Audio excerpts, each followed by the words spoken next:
Good morning, good evening, good afternoon, folks. Welcome to SKTV. Welcome to SKTV Live. Today we have a lot to talk about.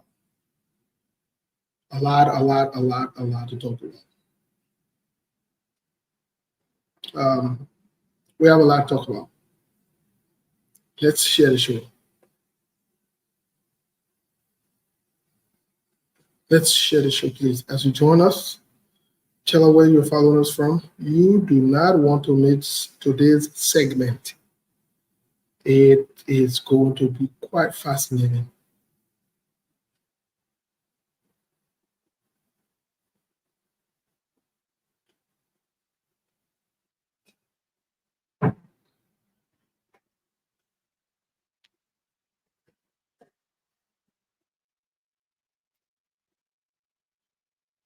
Let's share the show, folks. Please, let's share the show. Please and please, let's share the show. Please, let's share the show as you join us. Let's share the show as you join us. Please, let's share the show as you join us.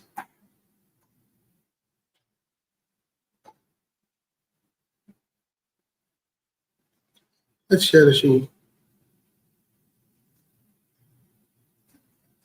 Let us know where you're following us from.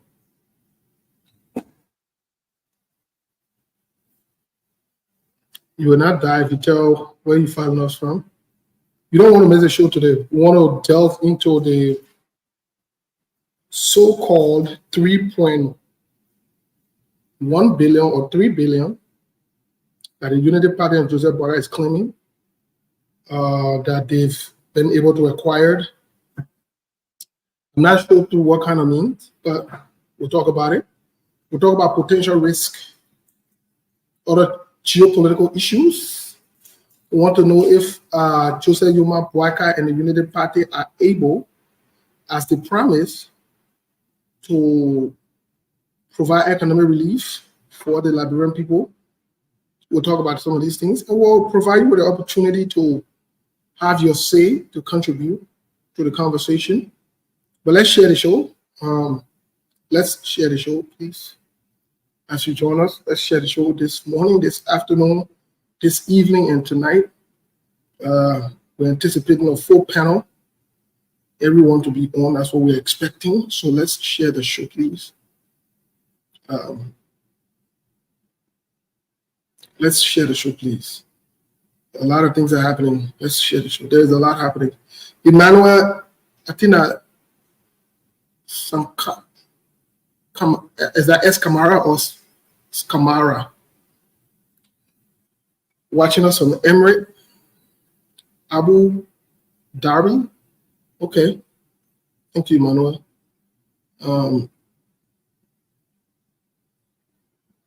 Okay. You're watching us from Maryland County, Plebo. Wonderful. Oh, that's good. Emmanuel and Chris, thank you for following us from Plebo. How is our people out there in Plebo? Greet all of our people. Send our love to them on behalf of the team and the crew here at SKTV. The love is out there to them. Let them know we love our people from back home. Let's share the show, folks. Let's share the show. A lot of interesting and intriguing things to talk about this afternoon or this morning from my end. But let's share the show in the meantime, please. Make it your business to share the show.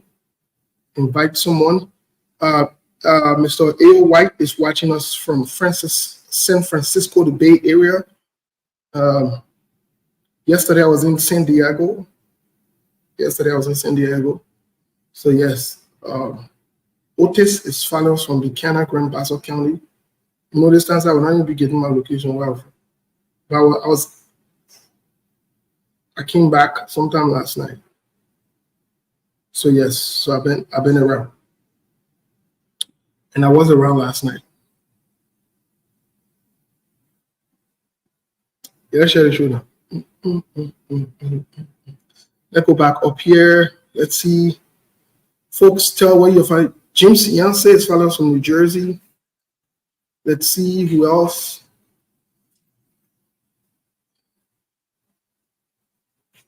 If you tell us where you're following us from, then we'll recognize you. If not, we'll skip you because you're not following instructions. So sorry if we do not acknowledge you. It just means that you're one of the people that are not following instructions. So we're not going to deal with you. No. But let's share the show, folks. A lot to talk about. Very interesting things are happening. Is that Optiville, Dutchman from Derby, okay, Philadelphia. Here, Dutchman. Eric McGill is watching us from Atlanta, Georgia. Edmond Wilson is watching us from Edmonton, Alberta, Canada. Yeah, I was in Edmonton. Like I said, it's a good place, but ooh, the rain and the cold over there. Oh my goodness. Oh my goodness.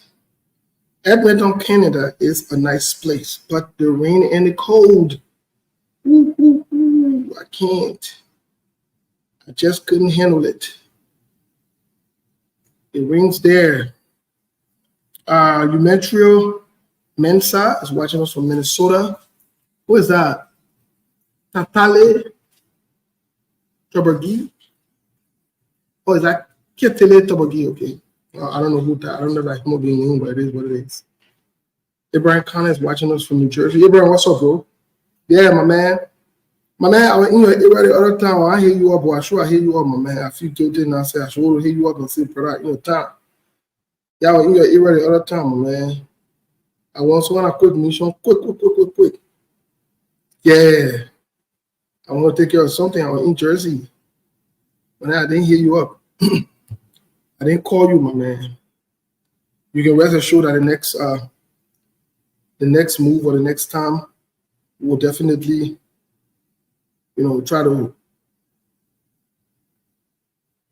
try to hit you up.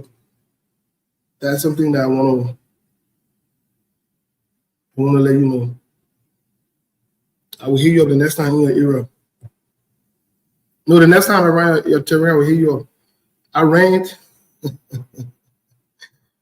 a couple of seditions, very interesting. I didn't know the Facebook thing that we do goes a long way, but I ran a couple of seditions. They were very, quite frankly speaking, I was stunned.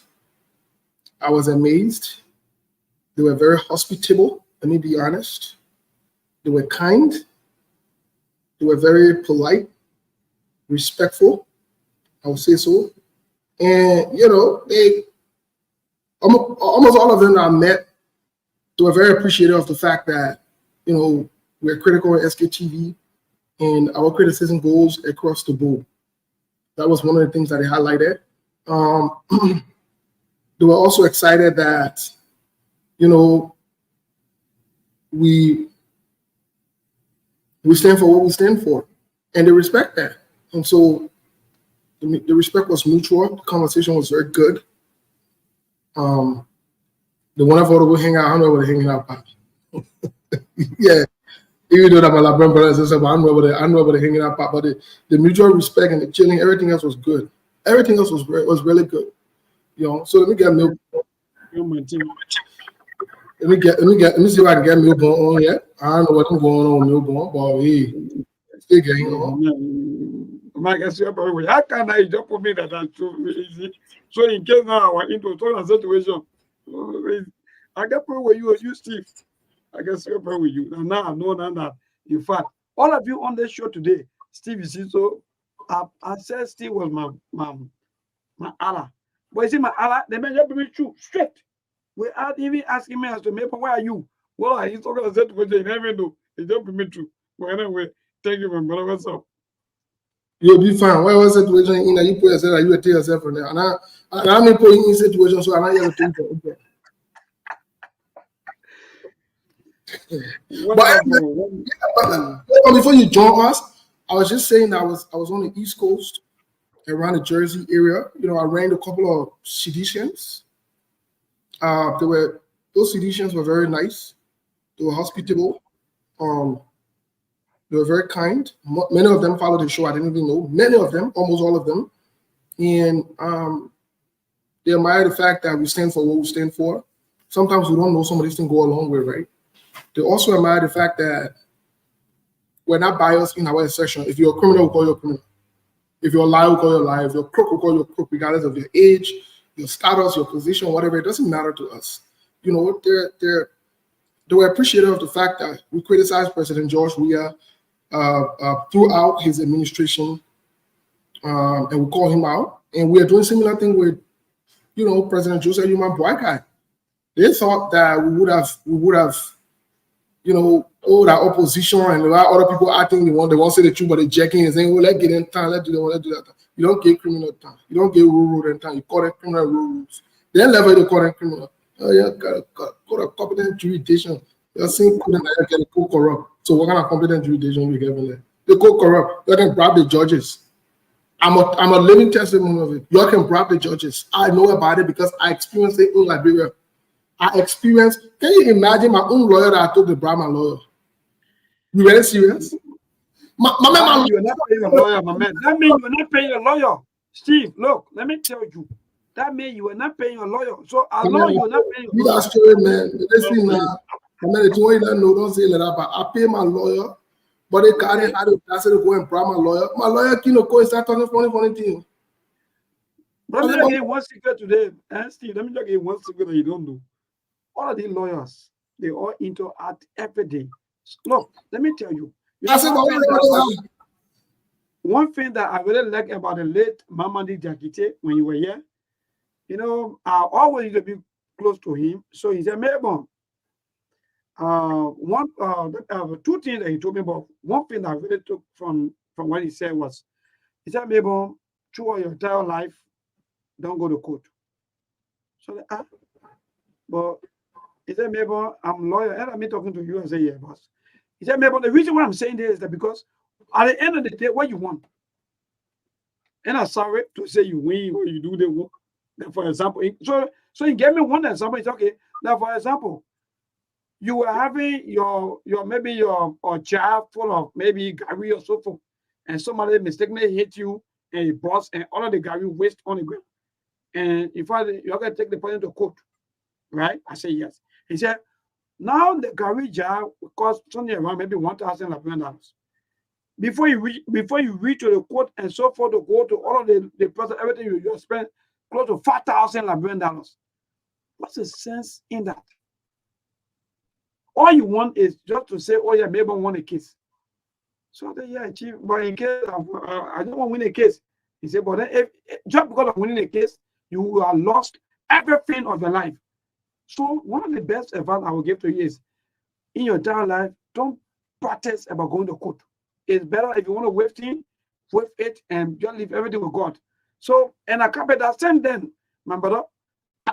You can even take anything from me. I waive everything to you. I tell God, thank you, and you go ahead with your own life. So that's the go ahead, my brother. You know the interesting thing about me, Melbourne, when I travel, first of all, I don't disclose my location. I don't tell people I'm traveling. We're not going to do that. That's the very, very first thing. But, you know, I've realized that in all of my travels, I meet a lot of good Liberians. The only concern that I have is these people don't speak up. They're, you know, some of them are very timid. Oh, we really admire you. We can't talk. You can't talk. So now thank God that if I thank God that you brought that up, in fact, before I leave, let me say good evening to all of our followers, viewers, our listeners. Today is Saturday. Maybe on yesterday, mistakenly, we may not talk about our regular Friday, but please don't forget that. I know, Steve, you have the numbers there to put those numbers on the screen so that. My man, don't put in already know the number, my man. That work on Mom. Mom, what's up? Mom, don't put in know the number. Move on. Don't get us that time. Mom, what's going on? Not much. Yeah, welcome to Another today's day. welcome to today's edition, Yeah, my man. another edition of SKTV. You hear me? You guys can hear me? Yeah, we can hear you. How's Minnesota? And it's a little bit cooler here. Even though we got sunlight, but it's still cold under the sun. We are getting closer to the end of the summer anyway. September 23rd is the official end date for the summer in the United States, except for our location in Minnesota that makes it to seem much cooler, far ahead of the scheduled time or the scheduled date. But we'll take it. This Minnesota, every day we wake up, any option that the weather presents, we accept it because we know we live in the industrial Midwest. It's one of the coldest regions in the country, and we are directly under Canada, and Canada is directly under the USSR or Russia, former Soviet Union. So we are in the coldest part of the United States. So every day we see a sunlight, that's a blessing. We take it.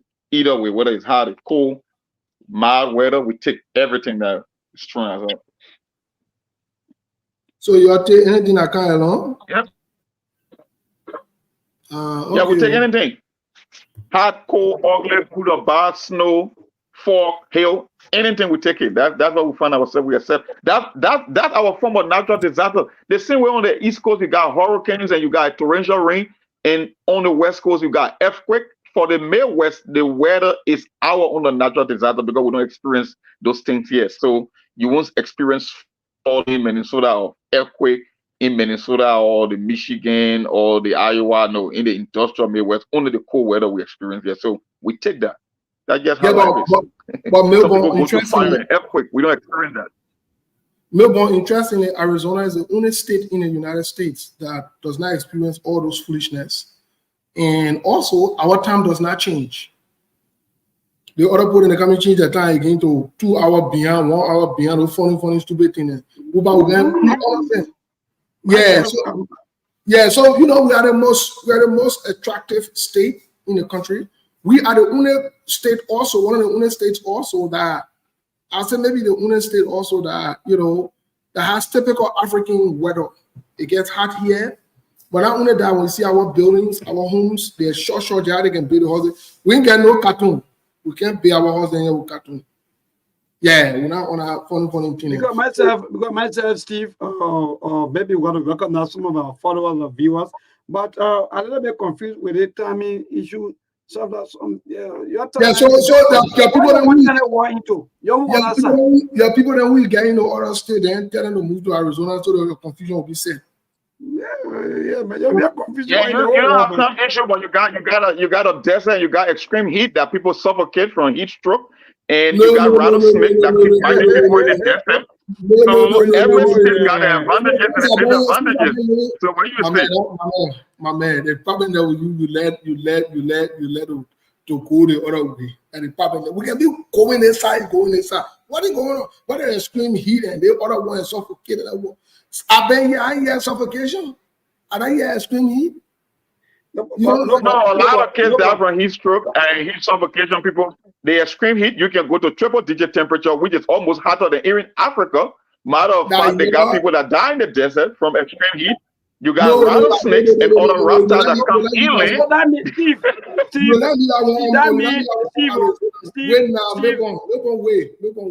You're not leaving that one Arizona. The extreme heat Mark is talking about, in most cases, that states like Minnesota and other states on the East Coast that make noise about the extreme heat because of global warming, the temperature has gone up in almost all parts of the world. So how can you say extreme heat when we always anticipate the heat in the summer here? We anticipate the numbers triple digits. That's what we're used to. The Africa that we come from, it used to be really, really hot there. Really, really hot. We're not keeping track of some of these things, but we're really, really hot. So, the weather here is accommodating because for our older folks, most of them can move on this side. We're not getting a blood flowing. You understand?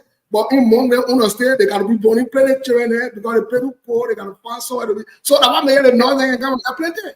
Because they got to be punished. So that means, Steve, yes, the confusion is right. So the answer he gave you. Mr. Mark, there's not politics, but actually I want to start with you because as long here in Liberia, it can be in the daytime, and on that side it can be at night. Thank you very much. So I can't get back with you, or if I will not hold anything to say, yeah, maybe what you say is now 100% true. Because as long as darkness on the side, to your side is day. So yeah, but Melbourne, you know, for agreeing with the fact, for agreeing with me, what will happen? Something will happen the weekend for you. But when I get to Lawrence, what's up?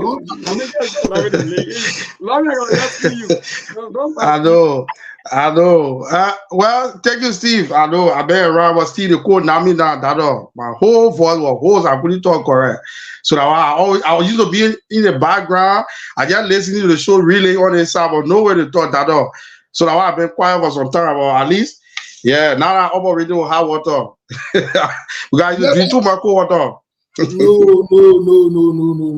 I suspect you because yeah, the problem there, Melbourne. Guess what happened? I saw you posting new picture on Facebook this few days bluffing. So that picture there, that picture. See, I'll make you don't put me in situation I can't handle. I saw you, Steve. Yesterday somebody asked you this question. George now, so it can't be George. Oh yeah.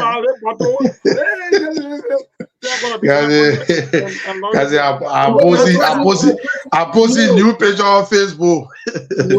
No, that the problem there. The person who quoted that scripture, George, now and ye not be George. The person will go back to the origin of that scripture, because there is also a scripture that says open rebuke is better than secret love. Well, see ready again. Let me the middle of this coming to say we get our break and talk politics. So don't go over tomorrow. You have any eating communion? The first Sunday you go over woman, you get chai, you get drink. So I'm not going to be church. Hello, my name is. Yeah, but open with see my way. Now you the project you go for yourself. It's shit. That's what he say. So that leader, the comment gave me hard time. That he say, but Ali, check my facility. Yeah, my man, I bet you see, just wait. I got some better to remind her. I stay around. Lauren, that post story that we're talking behind the camera. Leave that one in probably. You can't get no problem. Looking like you hustling, then you say you go again. Go and hustle. Folks, welcome to today's edition. Today is Saturday, the 7th of September 2024. The time stamp here in Phoenix, Arizona is 11:30 a.m. It's very, very nice. It feels really good. I think after the show, I'm going to take a walk here, either in the backyard or I will probably get out and just walk. But it's a good thing. It's a good thing to be back. We're back on the show today. We have a lot to talk about. I know Monk has been doing some extensive research. Today, when you guys update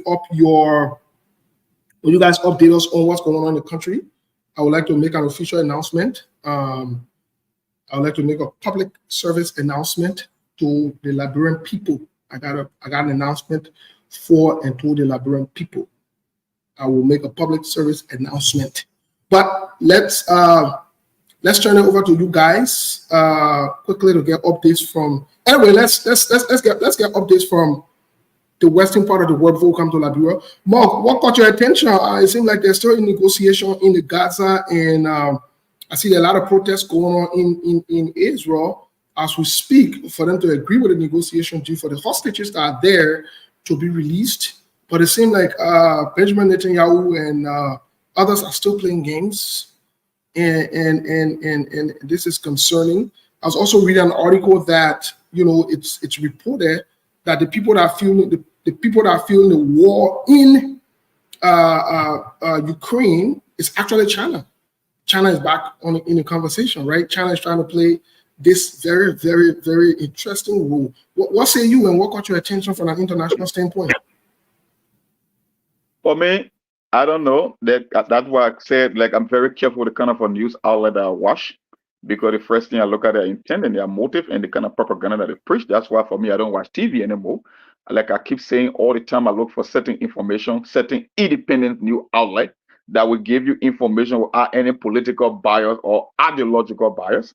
For me, I know from what I see, from what I live, from what I observe, I keep telling people China is a bigger global threat than Russia. And there are so many reasons. Whether you go to Africa, whether you go to the Middle East, whether you go to Europe, the Chinese, they believe that economic power first come, and then after that's military power. The only reason China is playing hardball with any other region in the world because everything that the colonial master did more than hundreds of years ago is what China is trying to repeat because they started the game late. The rest of the world used to, like the European power, let's say the Italy, the France, the Germany, the United States, they used to go beyond their border. For China, China existed, like I said, more than 5,000 years before even the United States came into being. But for China, they thought their growth could have arrived from within. They never thought about exploring the outside world until the early 90s. When China became part of the World Trade Organization, that's when China started expanding her tentacles to other parts of the world. So they are not doing it in good faith. They are just trying to repeat what the former colonial master did. And I believe they are more of a bigger threat. Matter of fact, they got the largest population on the planet. They are 1.4 billion people. They have the second largest economy in the world, as far as I'm concerned. They are the only country in the world that can compete with the United States when it comes to whether it's supersonic jet, whether it's artificial intelligence. Matter of fact, when it comes to something they call force technology transfer and stealing technology, they're Chinese.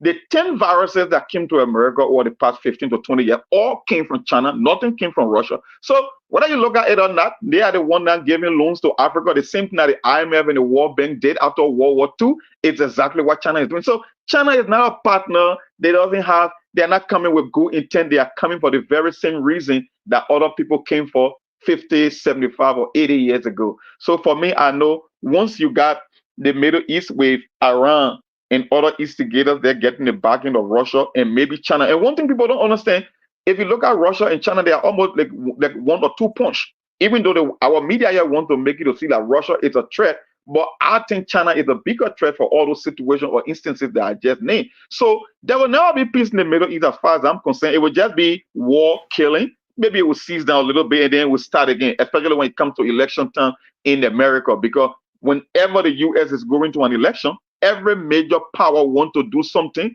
that will take the election that favor their own foreign policy. So that just the same old game, the same old players, and nothing's going to change. So the hostage crisis, it would be here and there. Maybe the war must cease down, like the way we had the first Intifada, the second Intifada, the Golden Hat, whether it was the Yom Kippur War. You can name every instances in history. It just keep repeating itself. Remember, one thing I learned in life, that's why I say it's good to study history.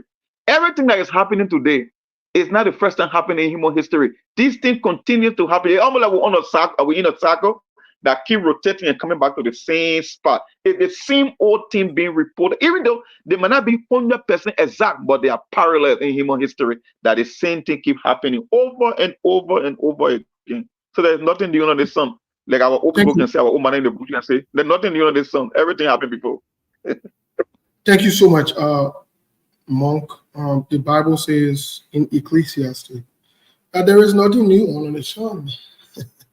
And that is so true. Life, it seems like it's a cycle, a repeat of events. And that's why history is critically important. But quickly, we'll talk a little bit more about the Yeke Koluba's interview. There's something that he talked about. He had an interview not too long ago that I think is very concerning. And we should not take lightly. Oh, yeah.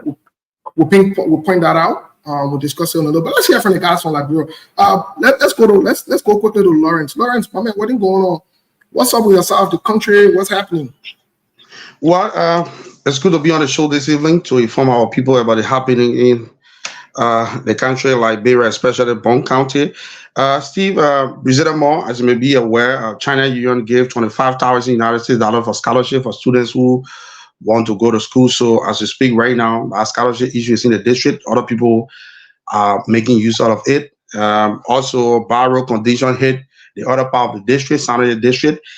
Our representative is calling on humanitarian to help in the process as we speak, even though they have made reactions about the 100K, because that money, we got information that the money have been sent to list, and specific projects have been earmarked. Town hall in the district headquarters, a former district Hindi specifically, and also another town hall in Sanity district, a place they call Wanita. So other people are saying the money should have been intended for a road project, especially the other end of the district. So that issue is in the district right now. People are discussing it.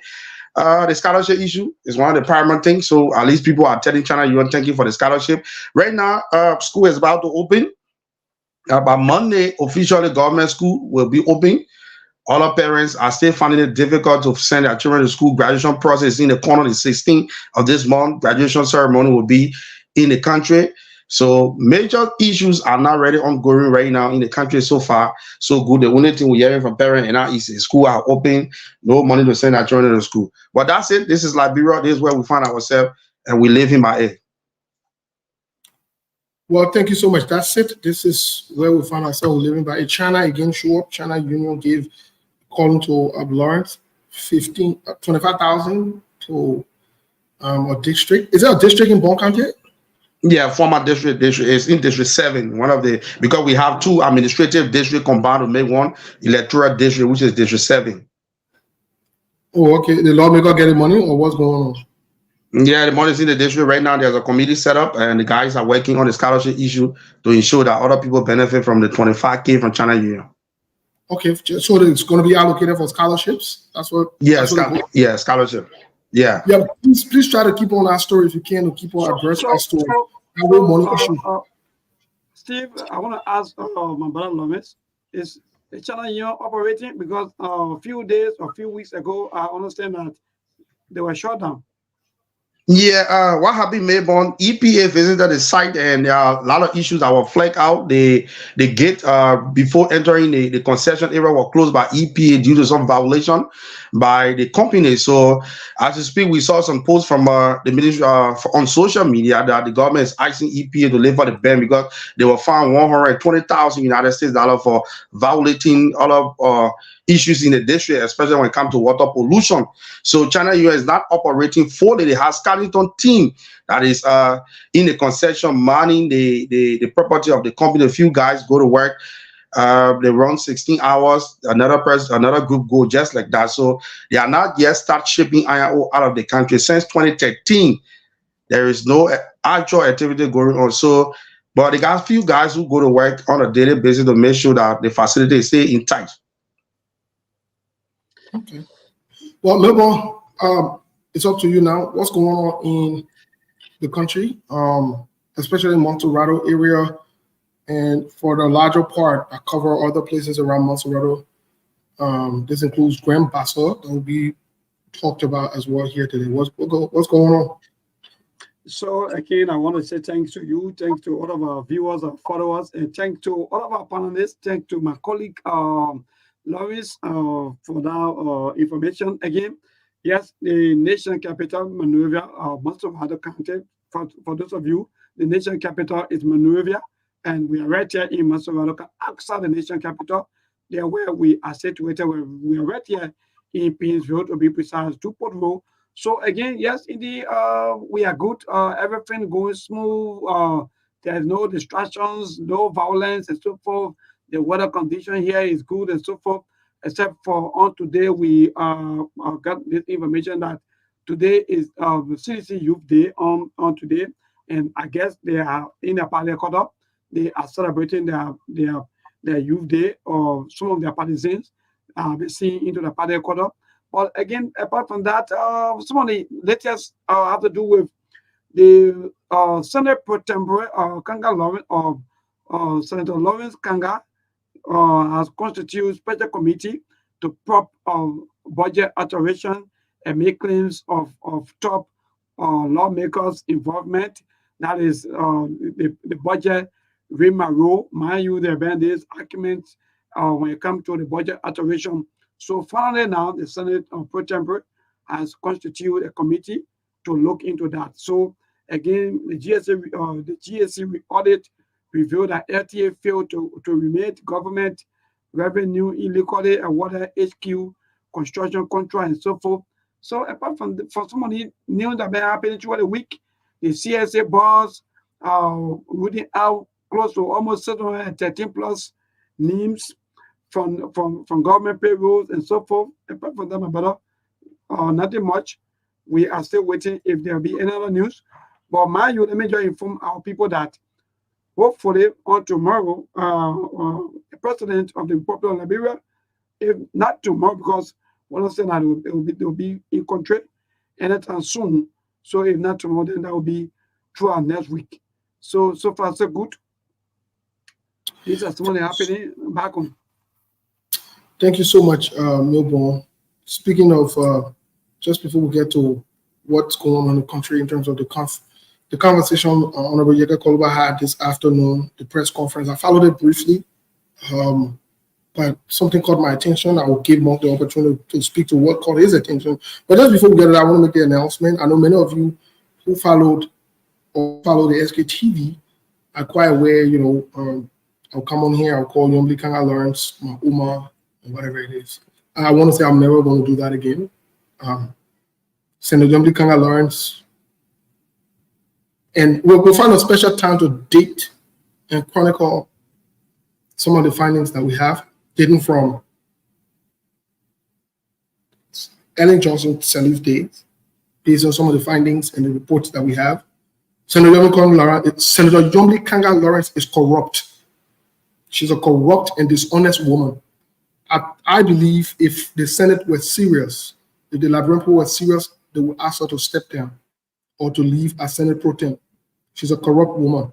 And as of most recent, you can realize and you can see that in almost all of the corruption allegations, her name has been mentioned and surfacing everywhere, including even the governance process of the country, such as removing people's name from there and putting the other person's name from there. Just the kind of shady character woman, and it's very embarrassing. It's very disgraceful. It's repulsive, but some people, that's who they are. They will never change. It just takes time for you to get the opportunity, give them the opportunity for them to expose themselves. So Senator Yombli Kanga Lawrence is not worth of being Senate pro tem, in my honest view. I really hope that the Liberian people will rise up and ask her to step down, especially the people of Grand Bassa. She's not worth that post. She's not. In fact, I will go to a larger extent and say she is an embarrassment to women's representation, especially in terms of leadership. She is. And something needs to be done at the Senate level. She is a corrupt woman, very corrupt. Let me say it again. She is a corrupt woman, and she's not going to change. The sooner they get to realize and remove her, the better it will be for them. So let's move on to Honorable Yeke Koluba's conversation.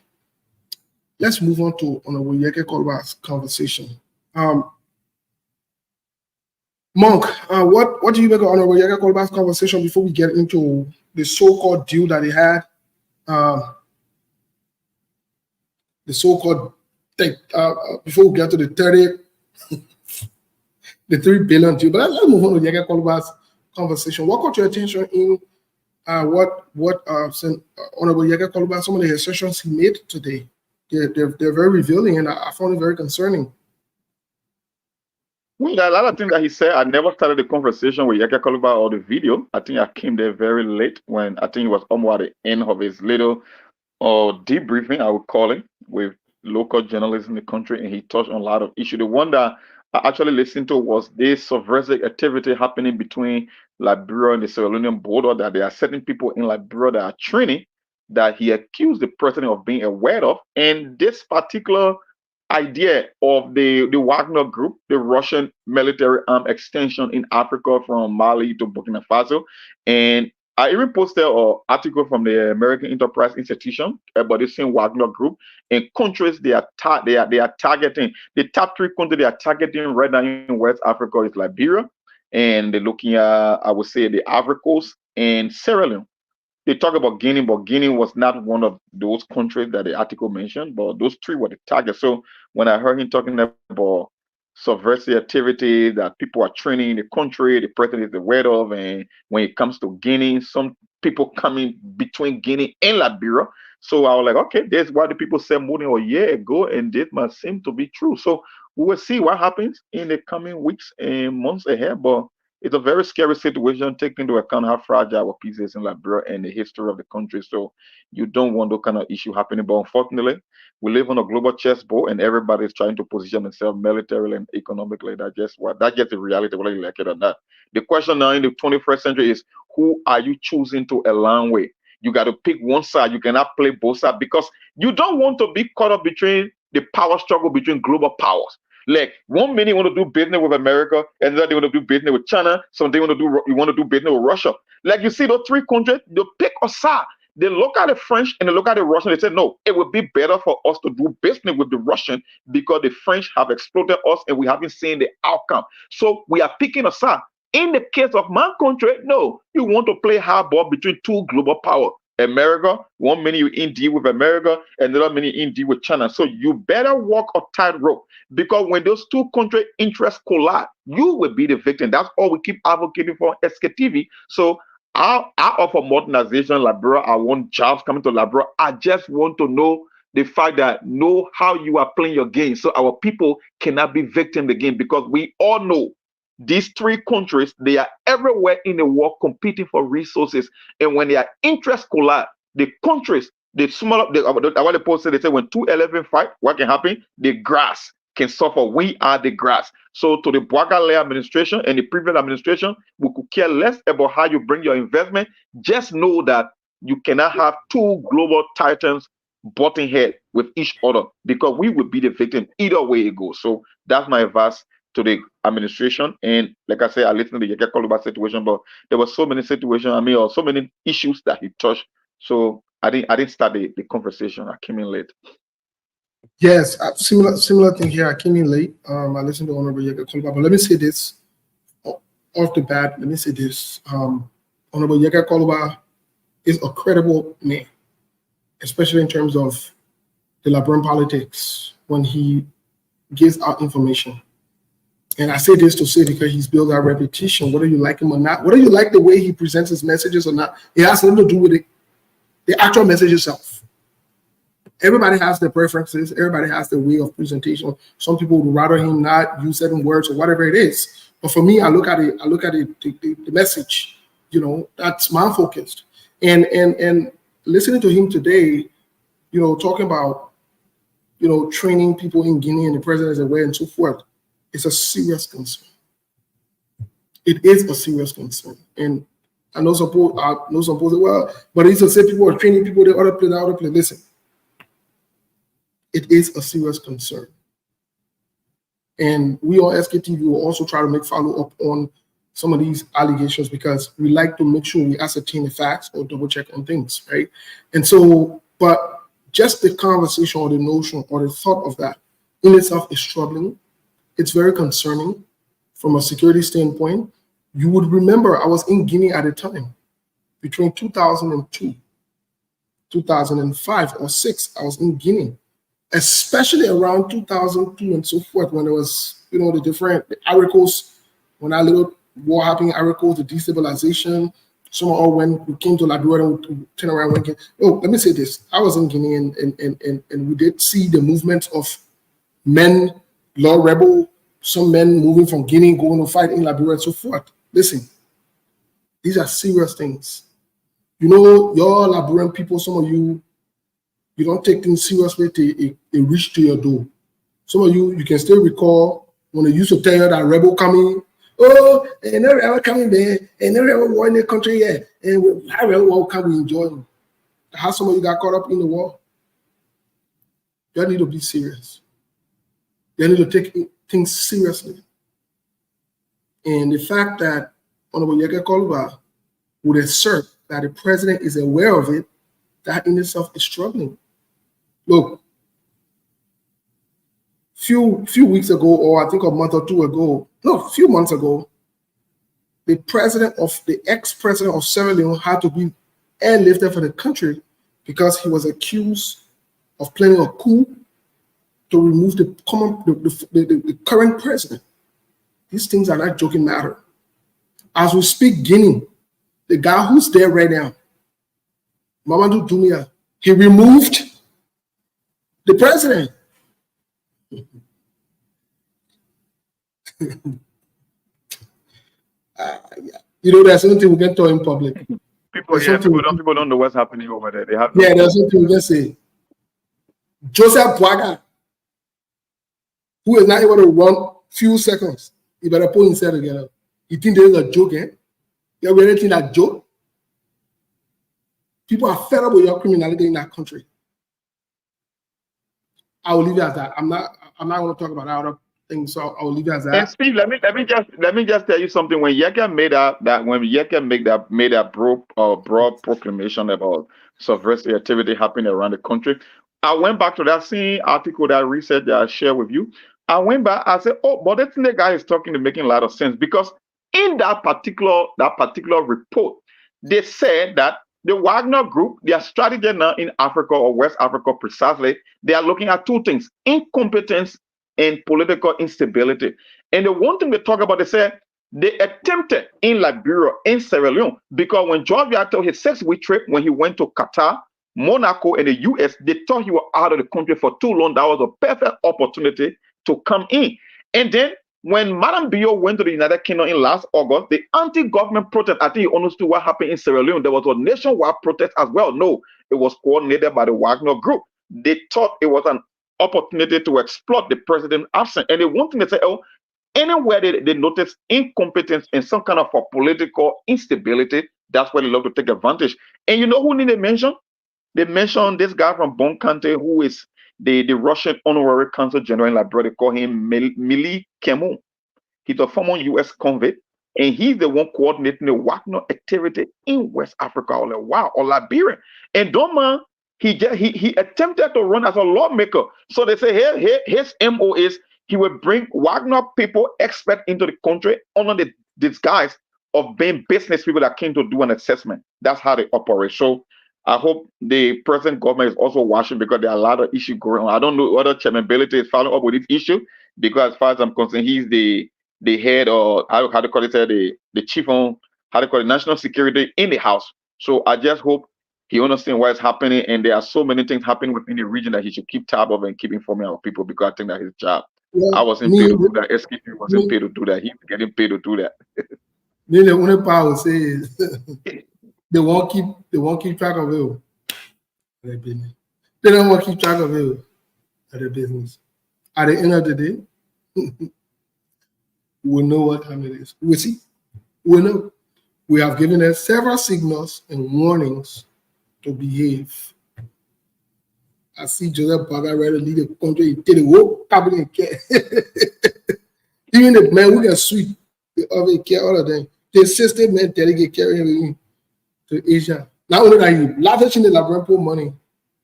I think anyway, let that continue that you can talk in public, let that piece. But let's get to other things, because I want to don't handle themselves. On the tanker, we know what time it is. You know, Guinea former president right now that was ousted. You know, in Turkey. Okay. Joe Bo, yeah, you understand? He said, like be passing around like young boy, we can't go on here and misbehaving. You understand? He said, be passing around with a crook and around you. You will see us. Joe Boy, you know, we live in different time in history, and another old time politics, a whole different ball game here. Be passing around a young boy then. Be passing around then. And the former Guinea president, Dumia, was part of his security detail. You ain't see nothing yet. You not understand something. You understand yourself, yeah, Joe Boy. You understand yourself. You'll be like out of the world making noise all the time. Yeah, go make some noise. Go make some noise. How you'll be talking? We'll be looking at you laughing. I think you'll understand. Don't behave. Don't behave and sit down one place. Be bouncing around. Be bouncing. Anyway, I get to something different here. Monk, I know you've been doing some serious follow-up. First of all, let's get to this point. This idea that China promised or proposed a 10 billion package for African countries, not African country, African countries, basically the continent of Africa, a 10 billion package over the course of 3 years. Yeah, the entire country. This idea that Joseph Boakai and United Party were able to secure 30% of that 10 billion, which is 3 billion. Does that make any sense? before we even get into the nitty-gritty of it, does that make any sense?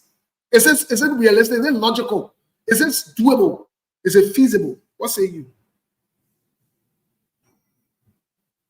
Mark, are you there? Well, we've been doing our background invest. Yeah, hello? Can you hear me? Yeah. Mm-hmm. Hello?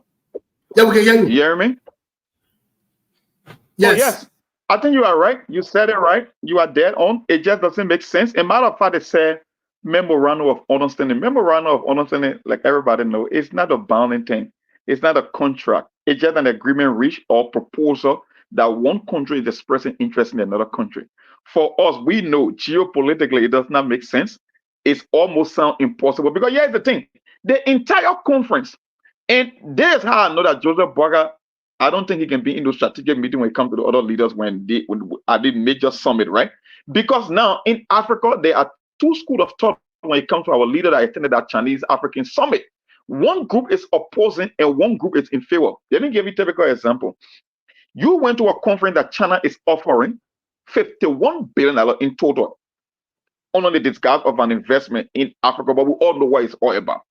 Of that 51 billion, they allocated 30 billion in credit land, which is, like I said, China is only doing the things that foreign power did before decades ago. They want to keep African country in debt because when you read the PLA and the Chinese model for taking over Africa, is very simple. They understand one thing, that when you put a country in debt, it's easy to to control the flow of their resources because they're already indebted to you. You can get cheaper deals, you can get their resources, and you can impose on them. So China understands that in order to take over Africa and to expand our military influence or our supply chain influence, we need to put them in debt. So out of the 51 billion, 30 billion is only in credit land because they know African countries are very corrupt. They will steal their money, and what will happen? They can use that as collateral to get critical infrastructure or institution within the country. That's how they operate. That's how they did it in Sri Lanka. That's why they did in Djibouti. And they are in a military pact to build 13 bases throughout Africa on the continent. So 10 billion is in military aid. Can you imagine out of 50? I'm breaking it down to you now. 30 billion in credit land, that is to put African country in debt. 10 billion will be going to military aid. Why do you think the Chinese will be putting money into military in Africa? It's just common sense because they know they are. Mom, I just want to touch on the surface first before we get into the details of these things. Is that something that you think that's doable first? That Liberia will go and secure 3.1 billion out of 10 agreement. Do you think that's possible at this point? But Steve, it's just simple mathematics, right? If the Chinese is only allocating 10 billion to the entire Africa, I think there are 56 different states in Africa, right? And that's over a 3-year period. So you are technically dividing 10 billion by 3, it will only be what? 3.1 or 3.3 billion, right?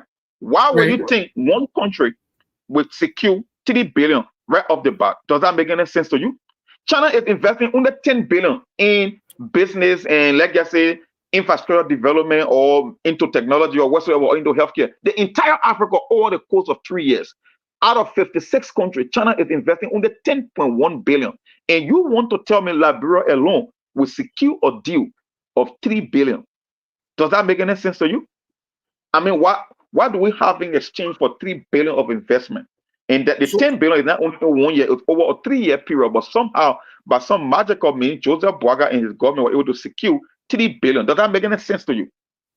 Well, let's be realistic. It's not politics. Let's just be realistic. Does that make any sense to you? No, we'll bring this to the Liberian people because we'll delve into the actual facts of it, like you were trying to enumerate here earlier, so that the Liberian people can understand, first of all, that Joseph Boakai and Unity Party have a record of lies, and they're a bunch of liars and crooks who are very unserious with criminal minds. I'll give you a typical example. Most recently, didn't we hear about the Ayololo buses?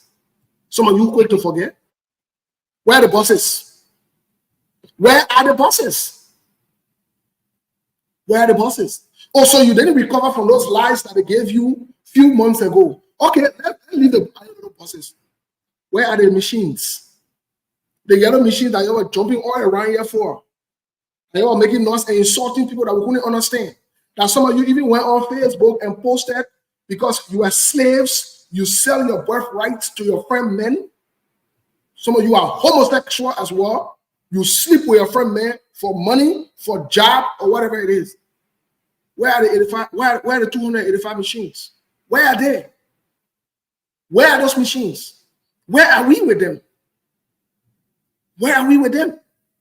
But what happened to the 7 memorandum understanding from South Korea? That's why I'm coming now. That's why I'm coming now. Most recently, Joseph Boakai took a delegate to South Korea. And Delon, liar Delon, was standing there acting like government spokesman and saying that there was a memorandum of understanding that was coming, South Korea were coming to invest in Liberia in technology and all the other foolishness. Like everybody like him. Like all the Liberian people, they're just built to lie with confidence in public. I mean, and I'm saying this not to hit anyone or to disrespect anyone, but the truth of the matter here is, you don't need the Holy Spirit to reveal this to you. You don't need a voice in your head to tell you. The reality I read there, the people lied to you from day one. They not die again and bring another lie and they get 3.1 billion. Who gave me Liberian 3.1 billion? Who? What Liberian has to offer that will give you 3.1 billion? What Liberian has to offer right now as we speak? But Mark, then let's get into the nitty-gritty of this thing. Let's get into this thing because I think it's important for us to break this down. Let's talk about the numbers. You were talking about the numbers earlier. What do you think is prompting this whole 3 billion conversation? Because initially, Front Page Africa, credit to them, they reported that assessment has already been done on three of our ports. Yeah. A major one in Grand Bassa, which also links Yoblikanga Lawrence in her corrupt and criminal behaviors, Delon, and guess who? Her stooge, Jonathan Kapie, who was also a senator not too long ago. He's now the port manager in Grand Bassa. What say you? What is really happening here for the Liberian people to know what's going on? You know, on SKTV, we keep telling our audience, we don't play politics there. We don't come here to laugh. We do our research, and 99% of the time, our research will be accurate. And when you come to SKTV, you should come with the expectation or the idea of listening rather than play politics, because you will know how to put the pieces together. We said it on the show. Remember, there was an article that surfaced from the Front Page Africa as well, that they are somehow pushing for an autonomy of these 3 ports.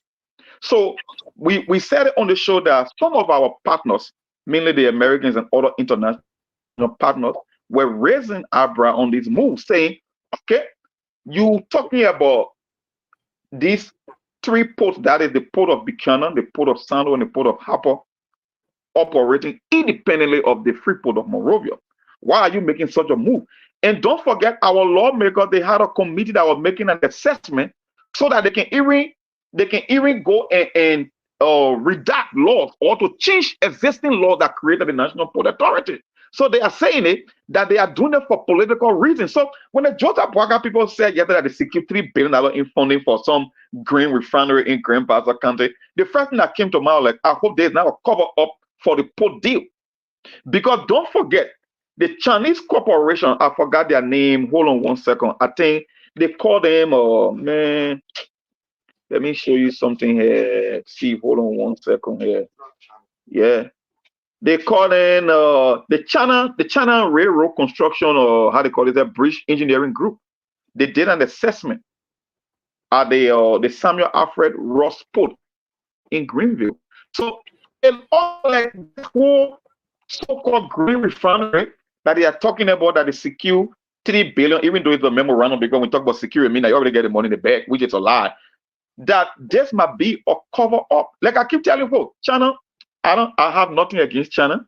I know there are some Western powers that did their own thing in Africa. We all want competition. We all want better jobs. We all want better economic conditions for our people. The question is, we don't want to be caught between a rock and a hard place, because we know when global power clashes, it becomes problem for smaller nations. That's our concern. The thing here is, if these people already make, and there were two interests from the HPS group, and even Turkey expressed interest in the ports. So to just see our lawmaker coming up with this idea that we should separate the port and that they should be operated independently of each other, it just does not make any sense. And this seems more like a cover up, because there's like a total gamesmanship on the part of Liberians, because we all know China want airports and seaports, strategic point of entry to a country, so that they can expand their military imprint on the continent of Africa. So I know it does not make sense, because when you're talking about green refinery is a whole different thing. We are talking about renewable sources where you're using plant-based, looking at corn to get in the ethanol and biofuel.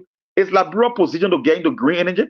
So I know these things are a bunch of lies, and over time, the Liberian people themselves will get to see it, but we are just laying the premise that these are things that happen in the country that you should pay attention to, because it's just too good to be true, and that's a lie. I know it's a lie, but with time, just like the South Korean 7 memorandum of understanding, it will still come to light, because your lawmakers.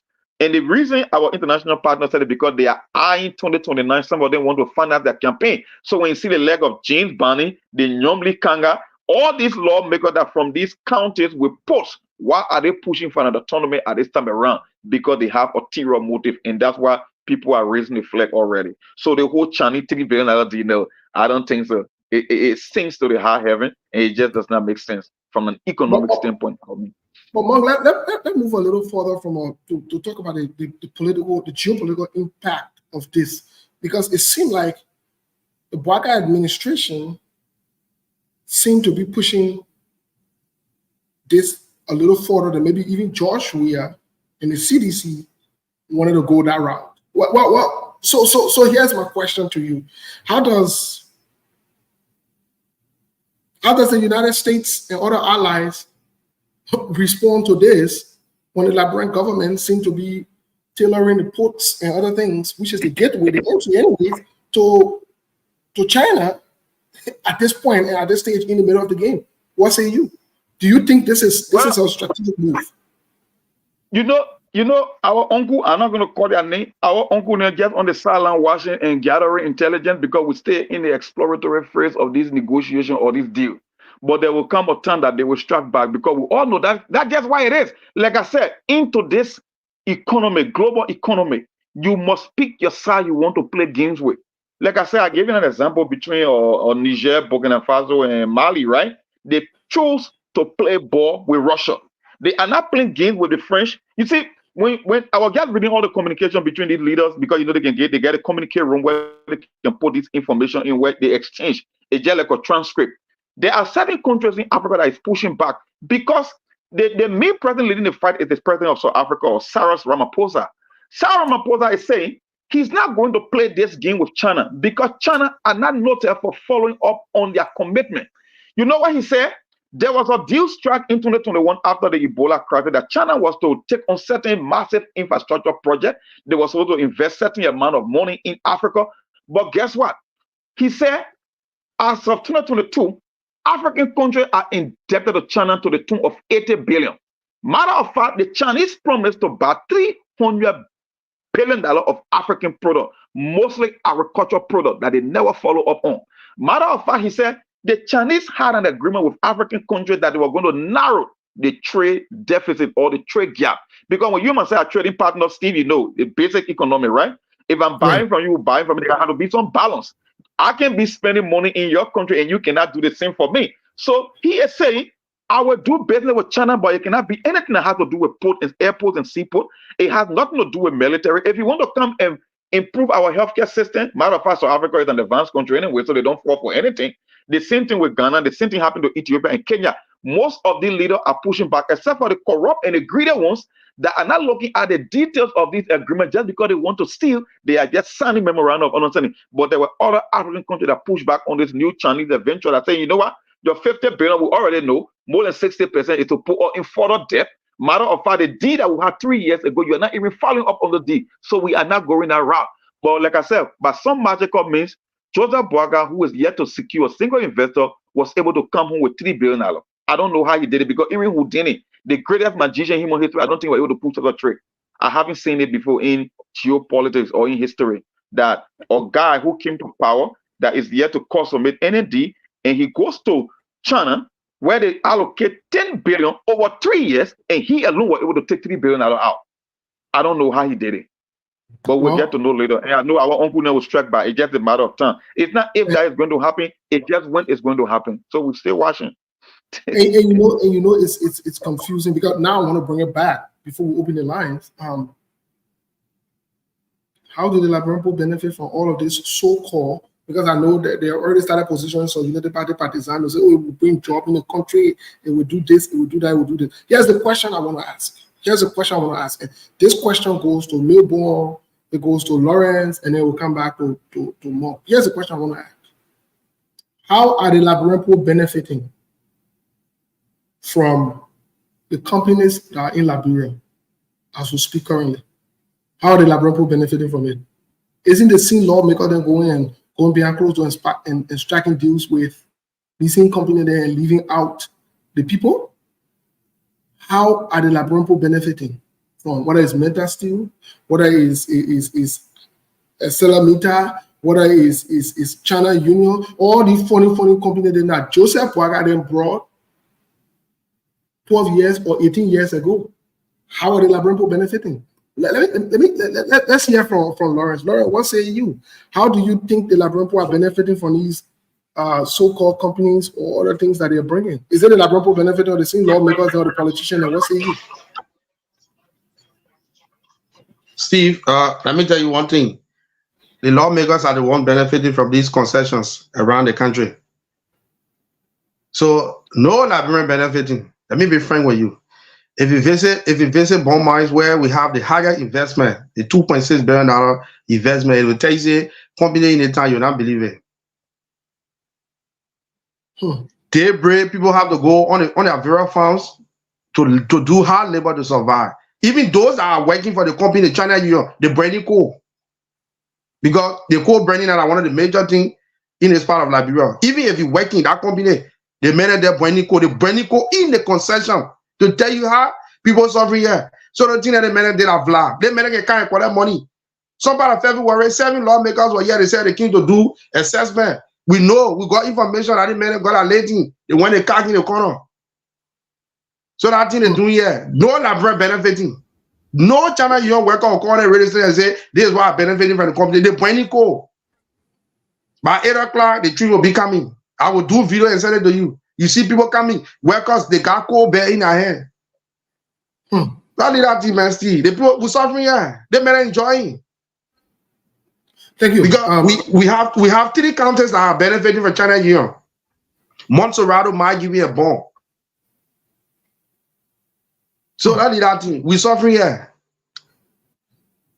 All right. Thank you so much, Lawrence. Let's hear from Milborn. Milborn, what would you say? So again, thank God, and my brother, my colleague Lawrence just knew some of the things, because you doing the introductory part of our show, are they asking the China Union?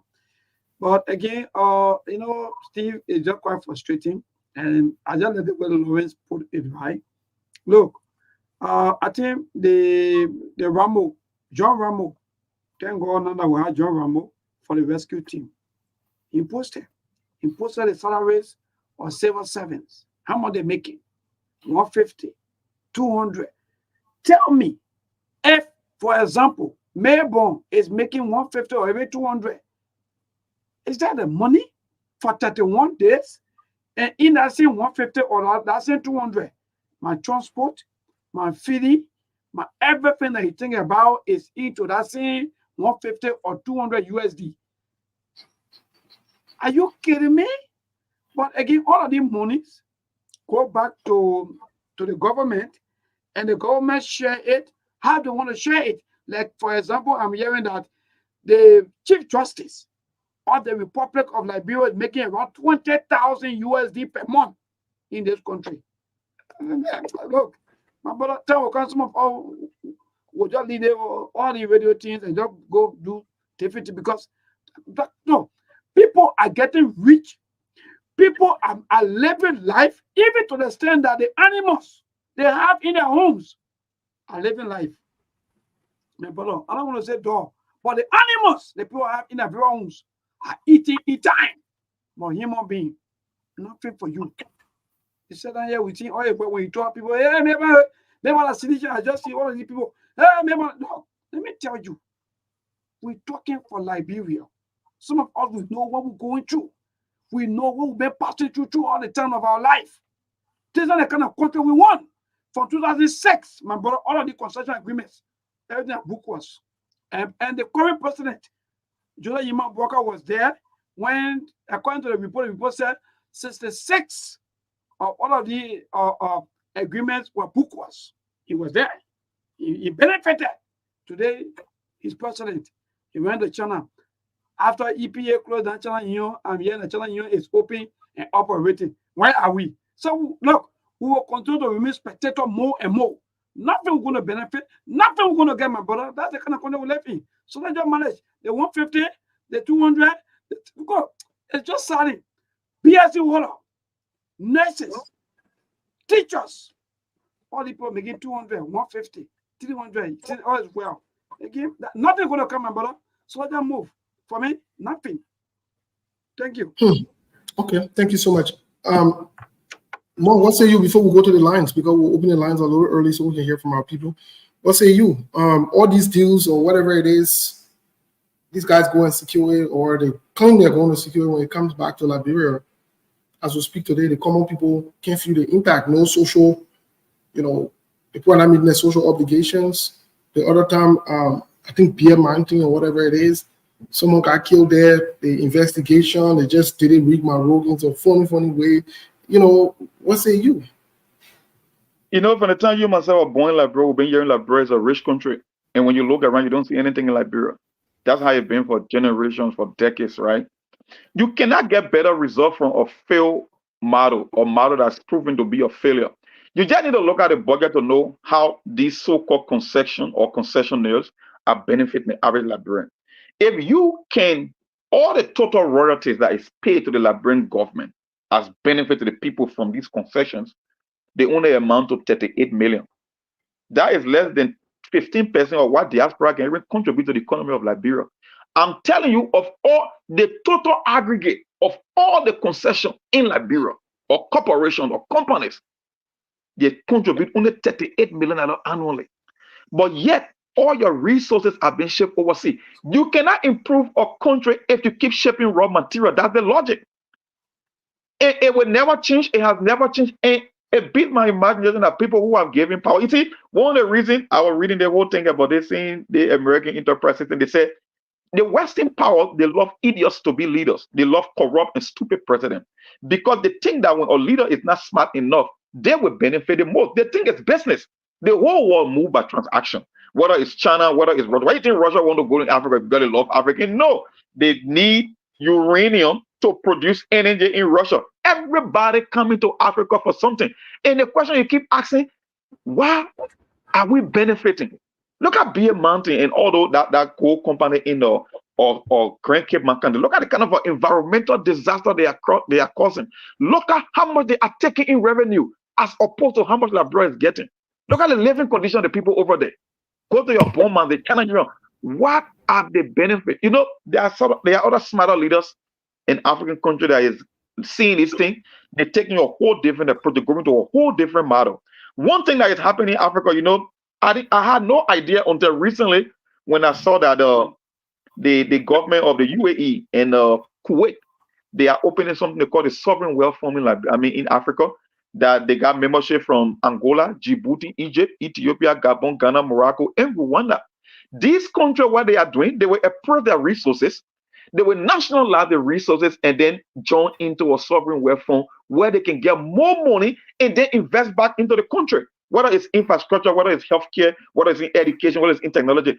Only in our country, somebody will come and bring chicken cheese and take an entire mountain and kind of drill in that mountain, empty the resources, and just walk out. When you look at the people that live in your geographical area with all those resources, you don't see anything happening year in and year out. And yet, we cannot get any smarter leader that will think outside the box to do business differently that will benefit the people. So nothing is happening. They won't put to mountain. They won't Wologisi mountain. That's why I keep asking one time, Chairman, we don't have human capacity building like bro. We are not the smartest point in technology. Then research will keep talking about when everything come to an end. What will be living on like bro? Now the question I want to know: when the Putu mountain is gone, when there's one Wologisi mountain is gone, tell me what will be left in Liberia that future generation will be able to live on. Tell me.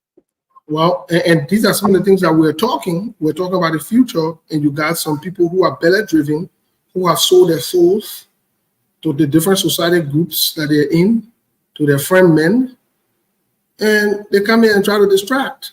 But someone sent me something. History is repeating itself. Before we open the line, because we'll have Milburn or Lawrence to please open the line for us. But before we open the line, history is repeating itself. Like you said, many Liberians said, Joseph Boakai and Unity Party have come with no ideas. They're just criminals who have decided to repeat and recycle the same criminal intent and behavior because all of them have one agenda. All of them have one agenda, is to steal. That's it. They don't have any agenda to make the country better. Let me give you an example from this reminder that somebody sent me.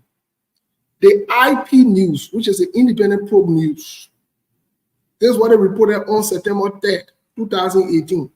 Let's listen to it. President George Manuel Weah is in Belgium, China, ahead of the Forum on China-Africa Cooperation, lobbying with President Xi Jinping and the government of the people of the Republic of China for more than $3 billion. Look, if you don't get this part, it's a repeat. They got no new ideas. These are the same people. Look, let me tell you something. And that's why when we say what we say, people get there with us. But some of us will not change because the situation has not changed. This is a repeat. You are in a cycle. These guys are playing you. These guys don't care about you. These guys know exactly what they are doing. They know exactly what they are on, and they know exactly how to push this thing. It is nothing that the same players. They only got a different mumu in front, and a different mumu they saw it in Joseph Boakai. But the same players are the same players because they have not changed the tactics. Joe, we are government asking for $3 billion. Well, listen to that. A lot. Again, go research it. Go back and research it because some of you now forget history. That the same thing. We're ready. And like we've said about the Ayolo bosses, we said about the 22 million. We said about the yellow machine. This is all games. All the things that will come back again to backfire. All of them will come out to backfire because they're not serious to move the country forward. Anyway, let's open the line. Let me hear from our people. Today, please, let's stay focused. The topic here, can Joseph Boakai and Unity Party provide the economic relief? Please call us. Yeah. And why are you benefiting from all these concessions? Yeah. What is your benefit as a nation? Because the one say your resources. What are you benefiting? As well, I mean, yeah, but you guys, you don't worry me now. Okay. I will hear from you're giving me. Okay. Yeah. Okay. Lauren will take some, then they won't take some. Yeah, Steve and the well, you get. I know. I said to wait, you think about Putu Mountain. Let leave it 086 02 13 02 0778 25 50 50. You're gonna be live on the SKTV show right here. The show is being relayed here on Radio Former 99.3. The station is owned and operated by the Rufus and Ruth Tati Foundation. 086 02 13 02 0778 25 50 50. You hit us up this evening and be part of the show. Yeah. Our phone lines are open. So maybe don't worry, I said. I put to Martin, our first caller on the phone line. Let me see who is here. Hello, Yanim, where you call from? Hello. Yeah, I'm okay, Yanim, where you call from?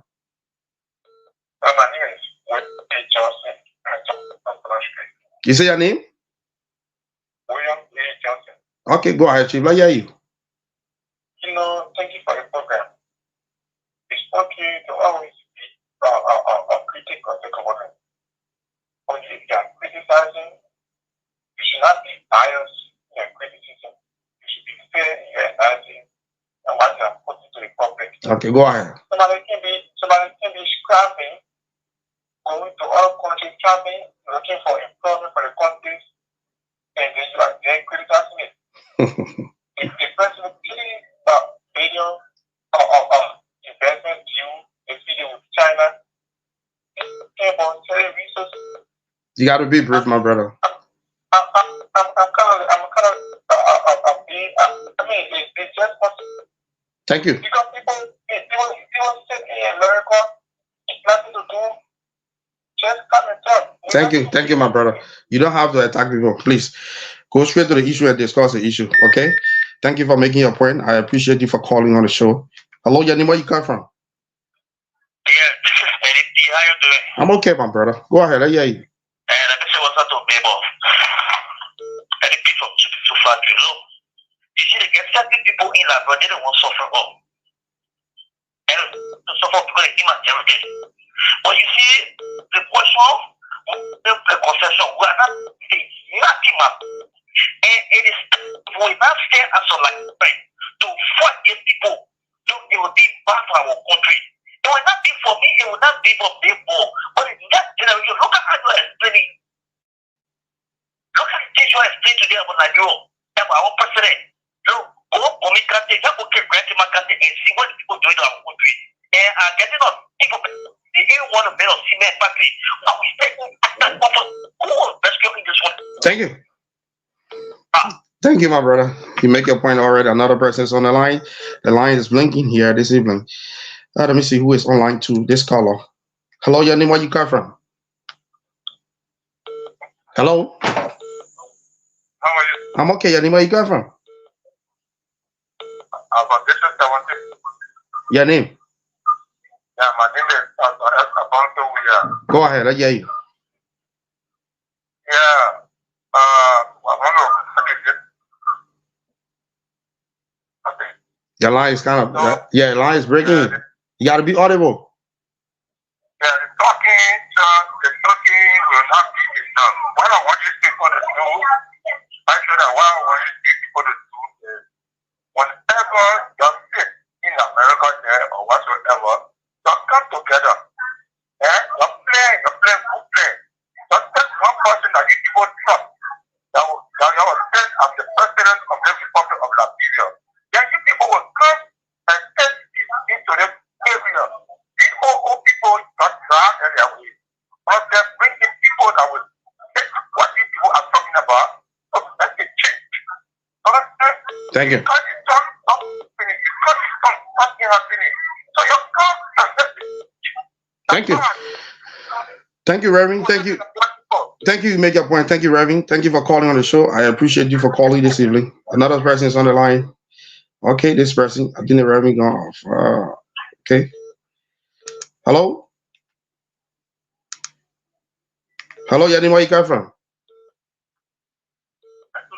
Hello? Hello? Yeah, Yanni. Yeah, Yanni, where you come from? Yeah, maybe on the country, we are something in the country. Because the man is not being for that something is coming. We want to put it for change, but you know that there is some bad to hear for the country. So you try to be back in the government. For what reason? Thank you. People in the country see that the people we want to see your we are we can see that they don't be happening. They want to know what they want to do. We let them know. Black.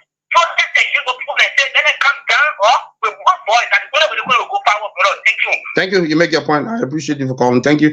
086-02-1302-077-825-5050. You're going to be live on the SK TV show this evening. Another caller is online too. Let me see. Hello, your name, where you come from? My name is Lee. You say your name? My name is Lee. Okay, go ahead. Okay, go ahead. Let me hear you. Beg, I think you guys give me some time. I don't want to be caught up. You have to be brief. To order your analysis you made, most of them were all about places towards the government. But I want to ask you, do in your right mind because we are all fighting to have a better country. So, the United States, it is bound we should the United States or a country in this country. We can do business with many other people, many other countries. So you have criticized every effort that the government is making. Now, what I want to ask you, you didn't provide solutions. So who you Let's move on to the next. Thank you, Chief. You don't go. Yeah. Yeah, that gets Let you me a man. Okay, this person. Hello, your name, where you come from? My name is Prince Corey. I'm from District 16. Go ahead, Chief. Let me hear you. Thank you for the show. We are to get close in the media. Maybe you get information more. The 3 billion the government negotiating with China are also in terms of the salary to be factory for all. Okay, listen to the show. They'll tell you. Yeah, thank you. More will tell you that one. Listen to the show. Yeah, my brother. Yeah, the line is blinking. Let me see who is on the other side of the line. Line 1. Hello, your name, where you come from? Hello? Hello? Yeah, your name, where you come from? Yeah, my name is Will A. Worship. I'm joining you from Anoshpidit afternoon. Yeah, okay, go ahead. Chief, let me hear you. Yeah, I want to say thank you for the show. First, let me say thanks to our president, His Excellency, President Joseph Mkwaka, for his great help to our nation. I can say to him that we are seeing his effort trying to lobby for possible investment in Liberia, like the investment due China, the $3 billion investment due in Great Basel countries, and the 100 million infrastructure due in China that will be possible to develop our nation. Thank you. I want to think to him, we will not mind this critical. Hey, my man. No, I can't continue with you. Speak to the issue. Start. Yeah, I'm in here. So. Hello. Hello. Yeah, I'm okay. Yanni, where you come from? Thank you. Super. That's where I call it from Cowell. Yeah, you Chief. Go ahead. Sure. I'm not monitor the show, but I think we have to be realistic as Liberians too. The media and everything about the government is just bad. Nothing could ever happen. Sometimes I want somebody say on the show, I think it's better you're in America who know all the good things. You are bring one person who you think is the Jesus Christ. You come and save this country. Why? Yeah, I beg you, Chief. God is not in politics. God is not in politics. That one just leave it. God not in politics. I want to leave it. There's a competition we can go in. Hello? Yeah, how are you, my brother? I'm okay. Your name, where you come from? I mean, it's Cummings calling from Kakata. Yeah, you Chief. Go ahead. Yeah, I just want to tell this brother then that in America, thank you for whatever they're doing for the Liberians. They try to educate us day and night. Can you imagine someone work for $150? Calculate the first year is 72 months. If you calculate that 150, that's 10,800. And one person was in 1 month making 10,000, 15,000. People are arguing it. I wonder how they can really think about their own life. How they can think. The people in America, they say the people in America, they're eating this, they're eating that. But the people not sitting down, they tell us, say there's the way all of us we should live and do the things that we do on the other side. Then they say that bad. So I just want to tell my brother, thank you. Thank you. Continue to talk for us. Thank you, my brother. Thank you for calling. I appreciate you. Well, maybe you can take control from your end, if possible, this evening. I know your line is blinking back to back. Yes, indeed. So let me say thank you so much, Lawrence. Even though some of our people started going straight to the issues, they were like attacking people personally. Myself, we here maybe want to be in America. So the day you hear me talking for America, that day you call. Then we'll talk. 077-285-961. Again, 077-285-961. That's the number to call for you to be part of the show. We're talking about things that are affecting us as people. We're talking about America. America better talking here. 077-285-961. Call in and be part of the show, please. Go straight to the issues. Let's talk about these things that we're discussing. Forget about people, what they live, what they don't live. It's not what matter. What matter is what they're talking, whether it's good or not. And the topic today is, can UP or JNB provide the best economy or what's going on into the world. Hello? Yeah, man, but I'll go ahead, your name and from where you join us. Make it a bit louder. I'm not getting you. Go ahead, Chief. Okay, go ahead. You know, my brother, you're not forget about the past. You're not thinking about JNB, what you would do, and what you're doing now. You should appreciate him and forget about. So we're discussing, hello, Chief. So we're discussing all of the agreements that have been passed and even the one that is ongoing, some of the holding and pulling, even in Grand Cayman County, quite recently, people died because of protest. Now we're talking about the concession agreements. Government is about you and myself. So we're talking about, so go to that. Yeah, of course. Well, you know, we let change everything. And the thing I want to use the corridor, we said we will change it just like that. We have to change it. All right. But don't forget about the past government. We don't want the past government went to the state 20 billion. I was thinking about it. I was thinking about that. All right. Thank you so much. To this caller, good evening. Yeah, good evening. Emmanuel Sandra, one day you will not be here in Melbourne, in studio live, you'll be here for America. Myself will go to America to go eat chicken. Yeah, go ahead. I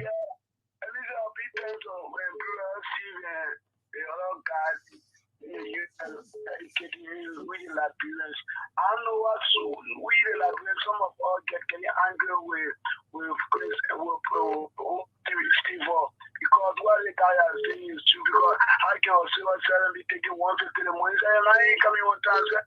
Some peace, get it, taking it for it. Look at our security, look at the nurses. Look at those who risk their life for our business. They want this particular 15,000. You say, he can't need it. He can't need it, and I rescue. You can't rescue. We have to have in a thank you. Thank you so much. I know what they are attacking our own John Ramo. John Ramo will post him back to back. So let's call a good evening. Good evening, neighbor. Let me say good evening to Mr. Connor. This is Billy King. I join you from a resident this evening. So, Hellington, and Honor Joe Baga. You see, we have 58 local concessions signed, and the Liberian people did not get any dividend. The movement is hailing and Baga administration, and then we saw all those investors in this country. Under the government, at the time, they said it's not $16 billion direct investment in this country, international investment in the country. But we did not benefit anything. Similarly, Mr. Baga is carrying all the very message that he brought 2005, this is what he has brought to our country in 2024. We will now also benefit. Like somebody said, by the time we finish with people money and we finish with busy, what will be left for our children? Because we know our people. And I'm from Putu, I'm from that mountain, my brother, nothing. When you talk, will be causing people. Yeah, look at Syria. Look how that can do that. So you just want to carry somebody money and go to the people there. What will be left for the people tomorrow? How our children will benefit? It is not about us. But it should be our one generation and the generation that is coming after us. That's what we're talking.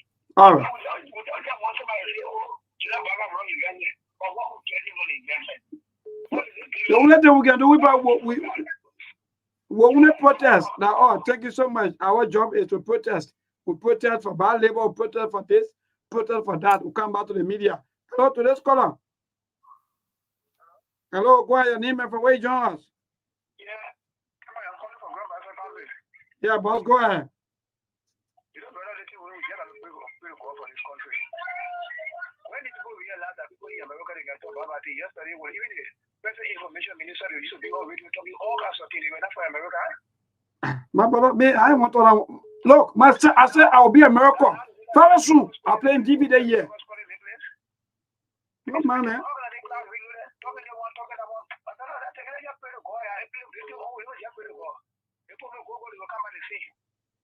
All right, my brother. See you here. See you. Thank you. Keep your calls coming. Take a few more calls and cross over to the panelists. Hello? Hello? Yeah, my brother, go ahead. Your name and where yours? My name is Samuel Bola. I'm from Wella. Yeah, go ahead, Samuel. Yeah. How you doing, G? My man, look, my man, I playing TV 5 times. I gotta travel. My time won't be America. Yeah, go ahead.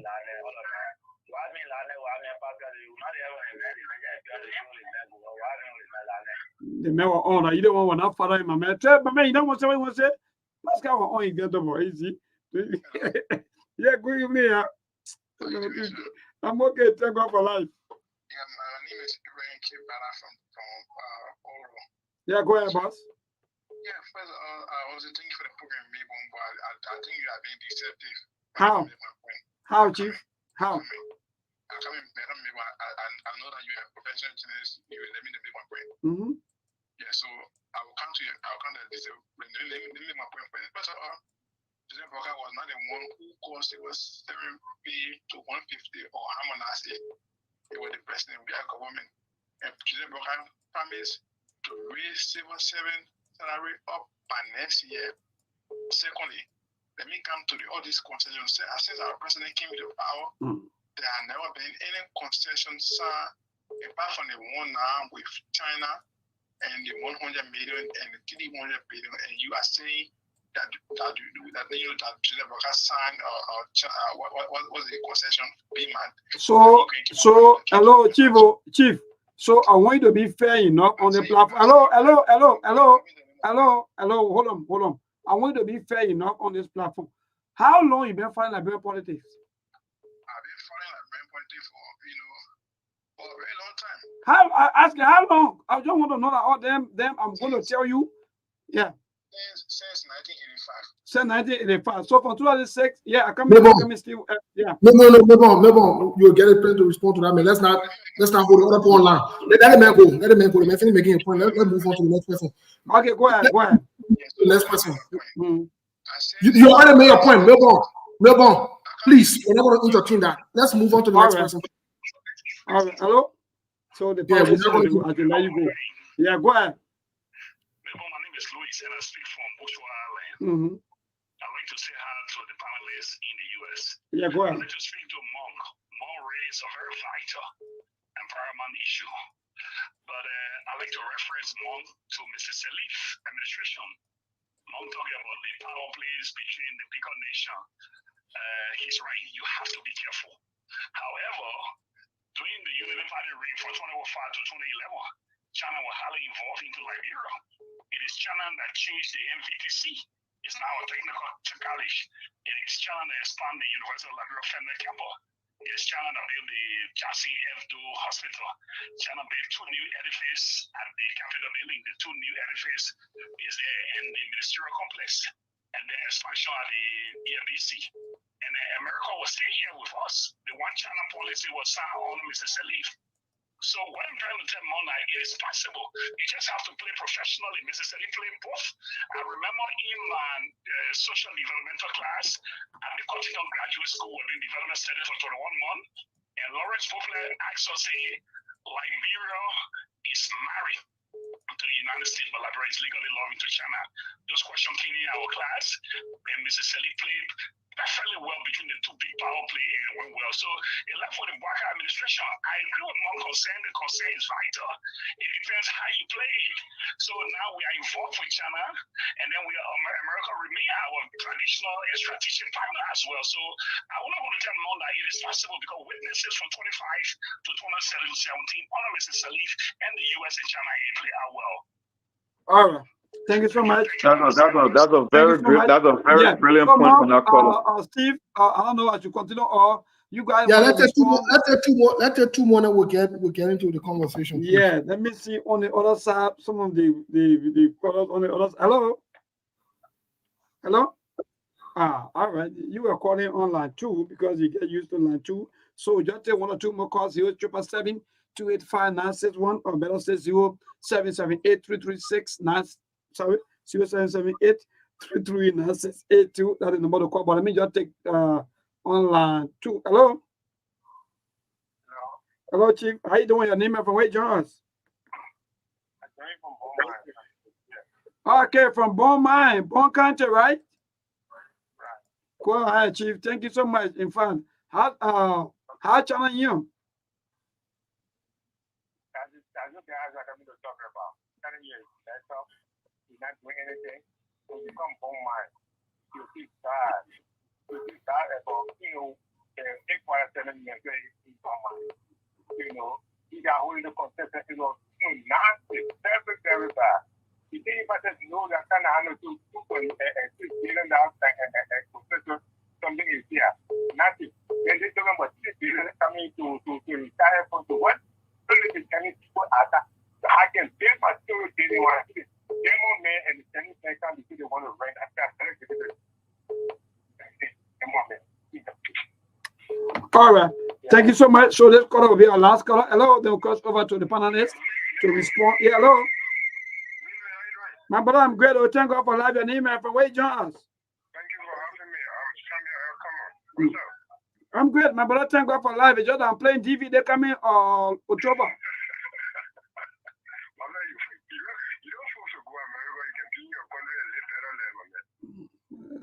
When I'm with 150 or 200, big year. Go ahead, man. I listened to your panelists. They have spoken well. What the issue here is this country, we've been suffering from leadership. But my question to the panelists has to do with being in America as a citizen, as a commoner of this country. What can we all do to make the country a better country? One question there. Two, if you are a citizen, is it not necessary? You present other people's country and you decide living there. You want to be in other countries. And this is your country. Now you get all the glory to America.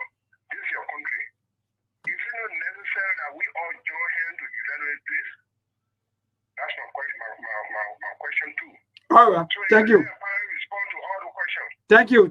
And they're gonna do that exactly because I have one of the, in fact, the world best panelists ever. So Steve, Virginia Mark, Lawrence, we're back after all of the calls from our people back home, especially in the national capital. Yeah, Monk, go ahead. Take it on first. I'll follow you later.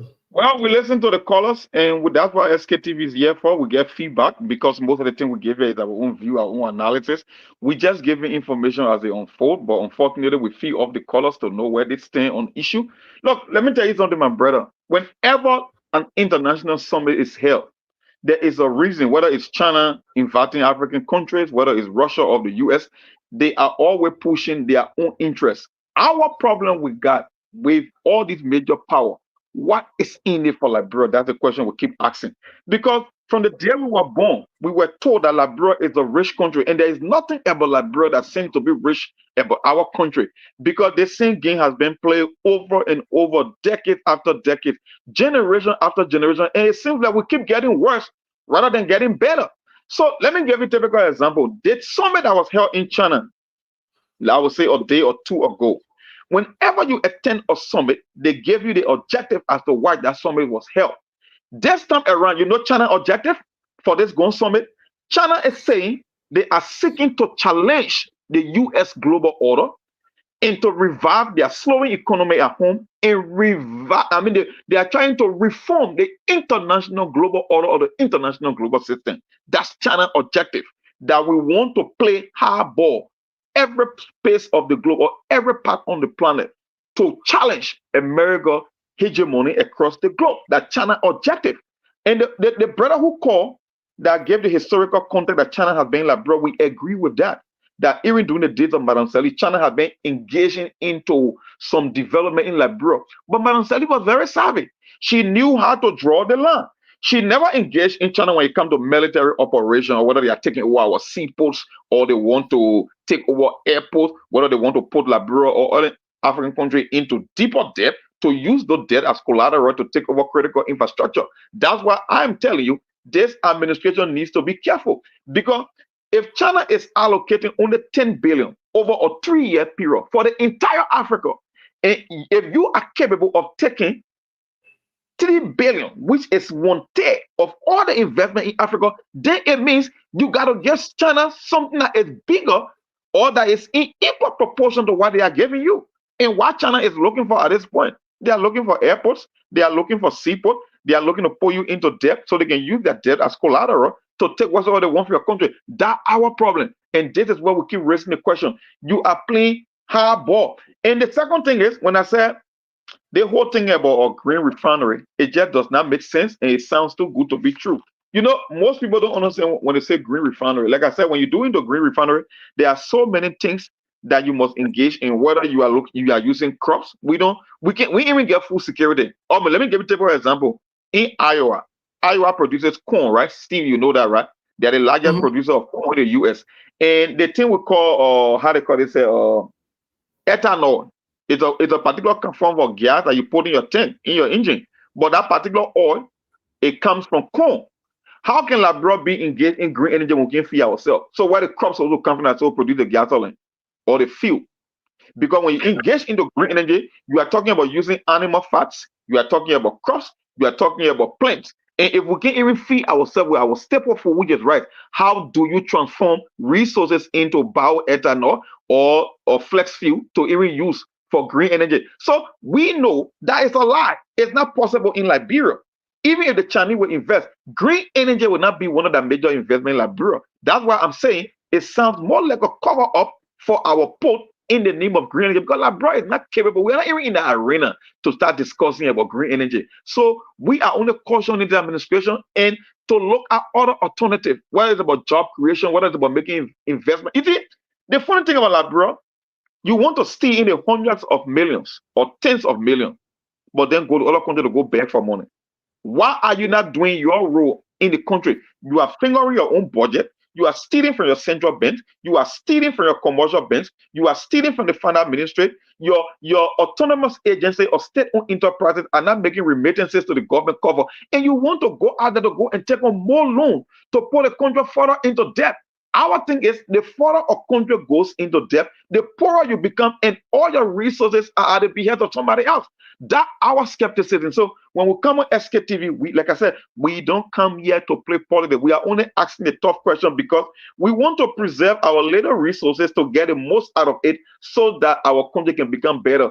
And we don't want to be caught between the rock and the hard place between two political or geopolitical power. Because as far as we're concerned, U.S., our traditional ally, and the Chinese is the second largest economy in the world.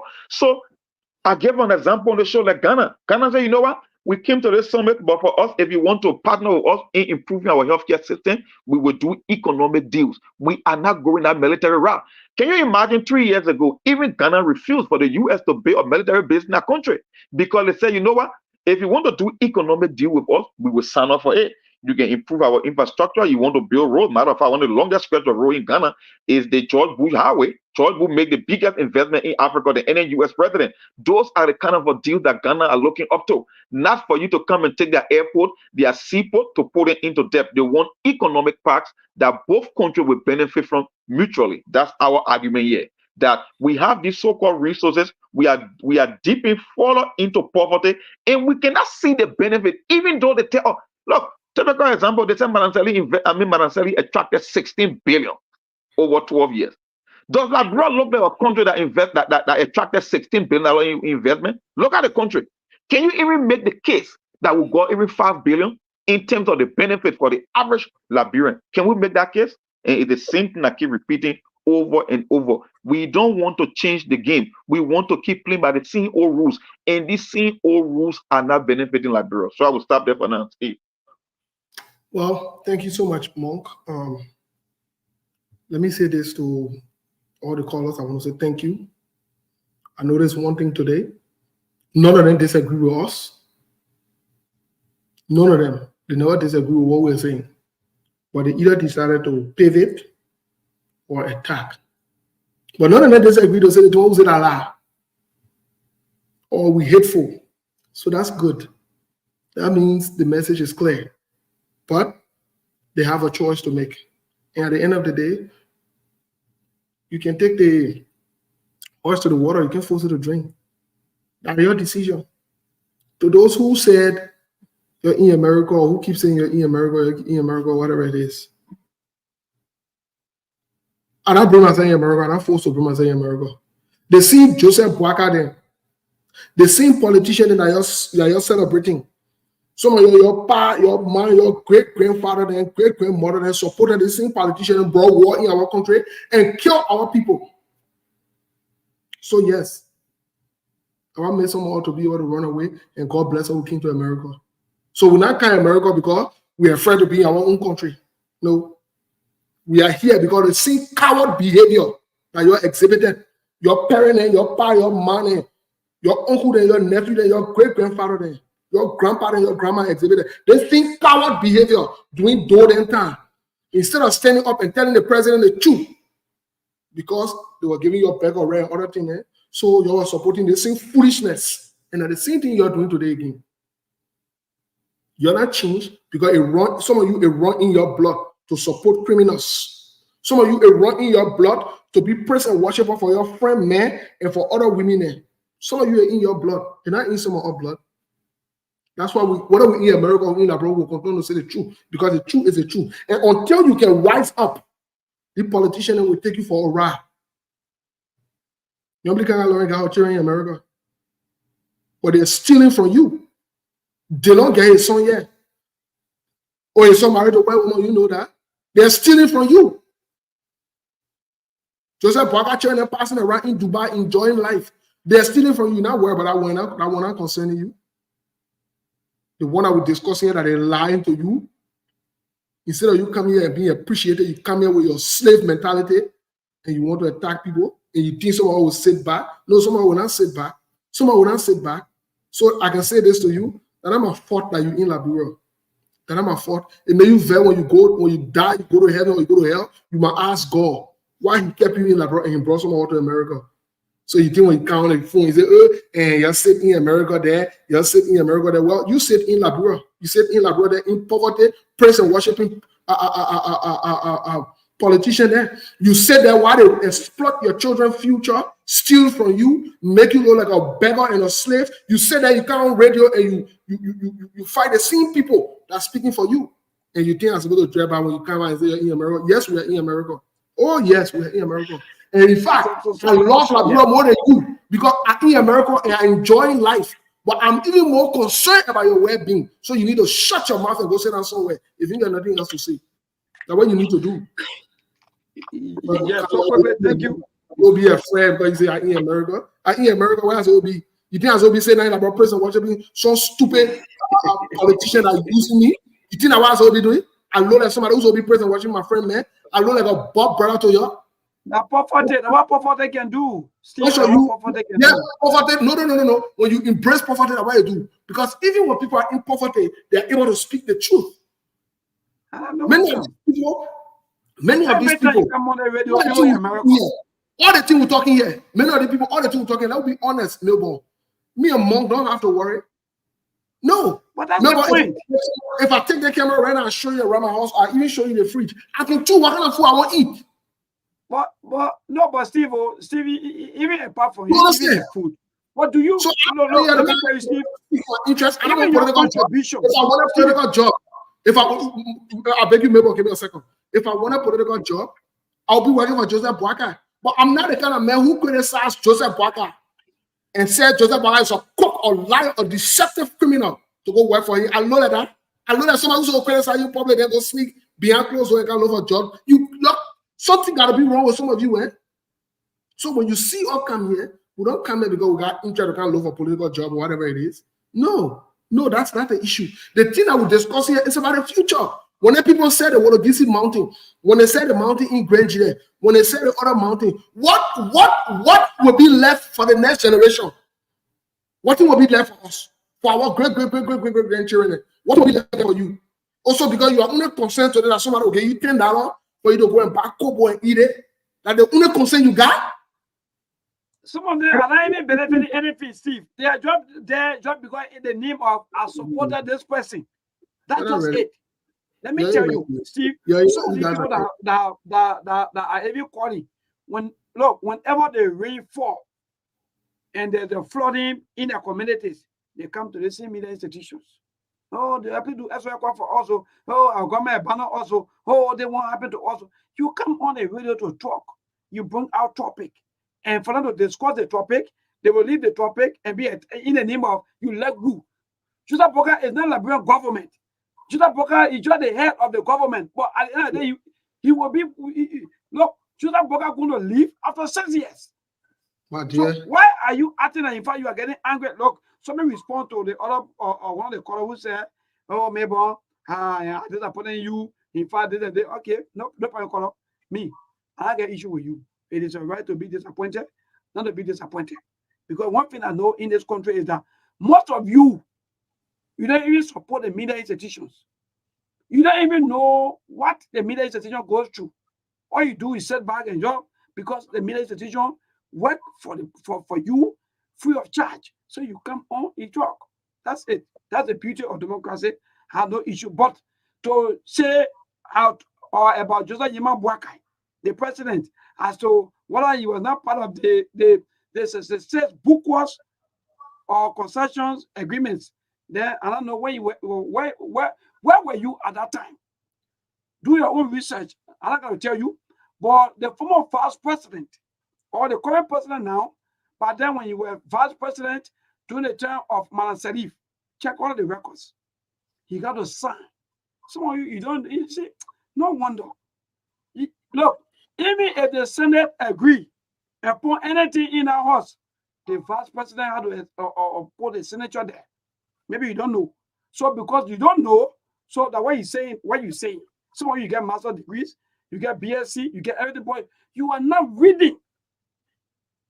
So the former vice president was part of the success book was concession agreements. Even all of these did one today that are even affecting us. So that's it. Go ahead, Steve, and Bettina more. Thank you so much. Yeah. Thank you as I well. respond to that call. So gotta go. Yeah, as we're winding down here, folks, we'll be back tomorrow. Mom, do you have anything else you wanted to add for the day? Well, to all the callers and the listener out there who believe that everything is politics, who cannot see beyond their little limitation, I'm not saying it like from trying to insult anybody, but some people, unfortunately, they just cannot think above their feeling. They will see the reality. That's why I appreciate one of the guys who called, who said the Chinese have been here, the ministerial complex, whether it's Tapeta Hospital, he gave some instances. I say, yes, there's the same argument we are making. We want an agreement. Look, we've been playing that game before. The European the colonizer came, they exploited us, right? For decades, for generations. The same US, they came, they exploited us. Okay, we agree. Those things happened in the past. But why should you settle for them in the future after knowing what happened in the past? That's the question. Everything you want in life, the number one thing in any country is about job. Job is the glue that holds nations together. If you don't have a job, even your own wife, she will not stay with you. You cannot have a family, you cannot have a society, you cannot have a country.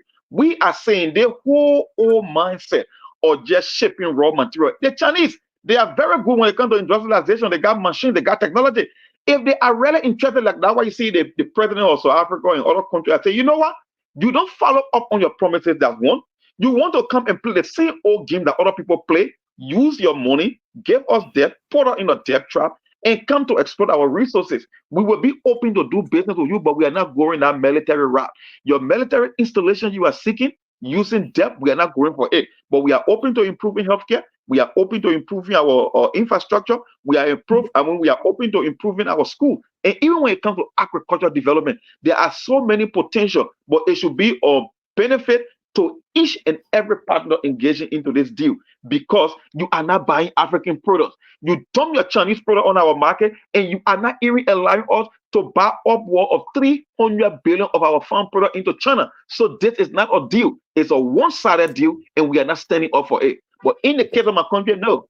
Everybody just want to go with the flow. Even when they know that it's in the benefit of the country, you want to play politics. But we'll stop there for today. I think that's my parting comment. And we'll see tomorrow again, hopefully. Tomorrow, by the grace of God, we'll be here. We'll not stop. We'll not, just so you know. I still stand by what I said over and over. And I still stand by, all the claims that we have made. The president is unserious. They got nothing to offer Liberia. Joseph Boakai, you gain 100 years, he will just steal. He doesn't know what to do. Joseph Boakai is incompetent and inept. After 42 years or I don't know how many years he spent in government, he still does not know what to do. He's 9 months into his presidency. He still does not know what to do. He's still nominating. He's still appointing and going back and forth. And you know, let me say this last thing here. I see you're passing around celebrating Gafuan.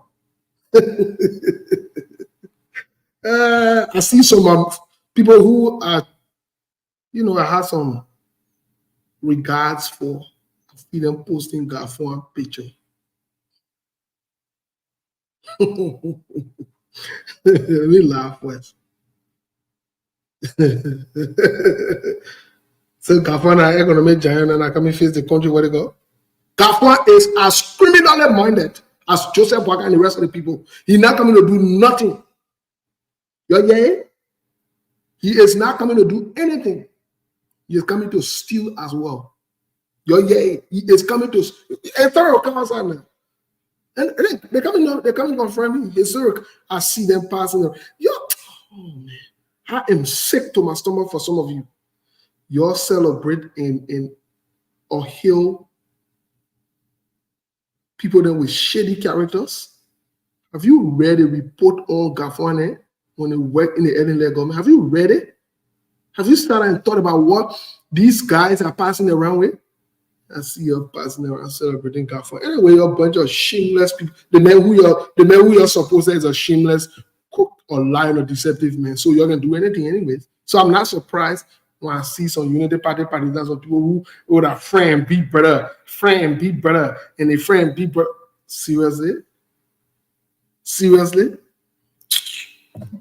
Gafuan and the scene corrupt, criminally minded people. Gafuan is no different from whether the Amarakone, whether the other one I just left from there, whether the Joseph Boakai, whether the Yomli Kanga Lawrence, whether the Prince Moi, he's not no different from any one of them. So criminals. They got nothing to offer Liberia. Nothing. And we here. Y'all will see what they'll do. We're right here now. We're right here. Y'all will see what they'll do. And I wrote my post. Let me say the last thing. I wrote my post. Somebody I knew for a long time can't honor my post. Can't talk funny thing there. Let me say it clear on the show because some of you watching from distance. When I read a post in public, whether you male or you woman, I read a post and you think you got a disagreement with it, that's fine, stick with the issue. If you can't there, you don't know what you're talking, and you want to talk funny thing, I will check you. I will check you in public. Because at the same place you address me, I will address you. I'm not going to your inbox. I'm not going to your inbox. I will correct you right there in public. I will check you there quick. So you don't get comfortable with me in public. No. You don't try that foolishness to me. Oh, I'm not the one. I am not the one. You're carried out your sycophantic mindset somewhere else. He's all kind of my post. You can read quick.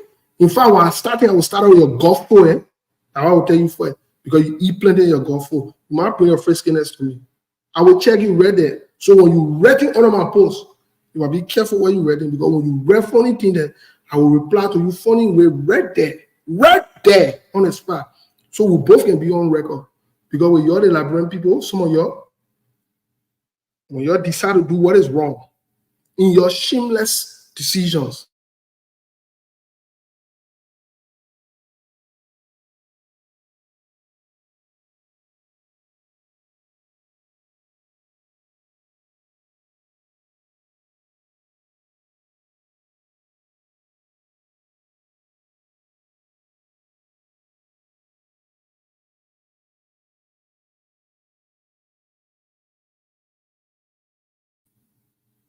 thank you so much, folks. Let's have a good day. This is. There are things we can do. We bring in good news and we give it to you. We judge it for podcast and connecting people and culture from here and up out of the globe. Monitor people who willing to sell. Blessing our time and our efforts are rest. The project is giving us care and the promise of them. The welcome and life without care. A lyrical health. Master. Pali suo me konyo, I can't ask it if you been yo.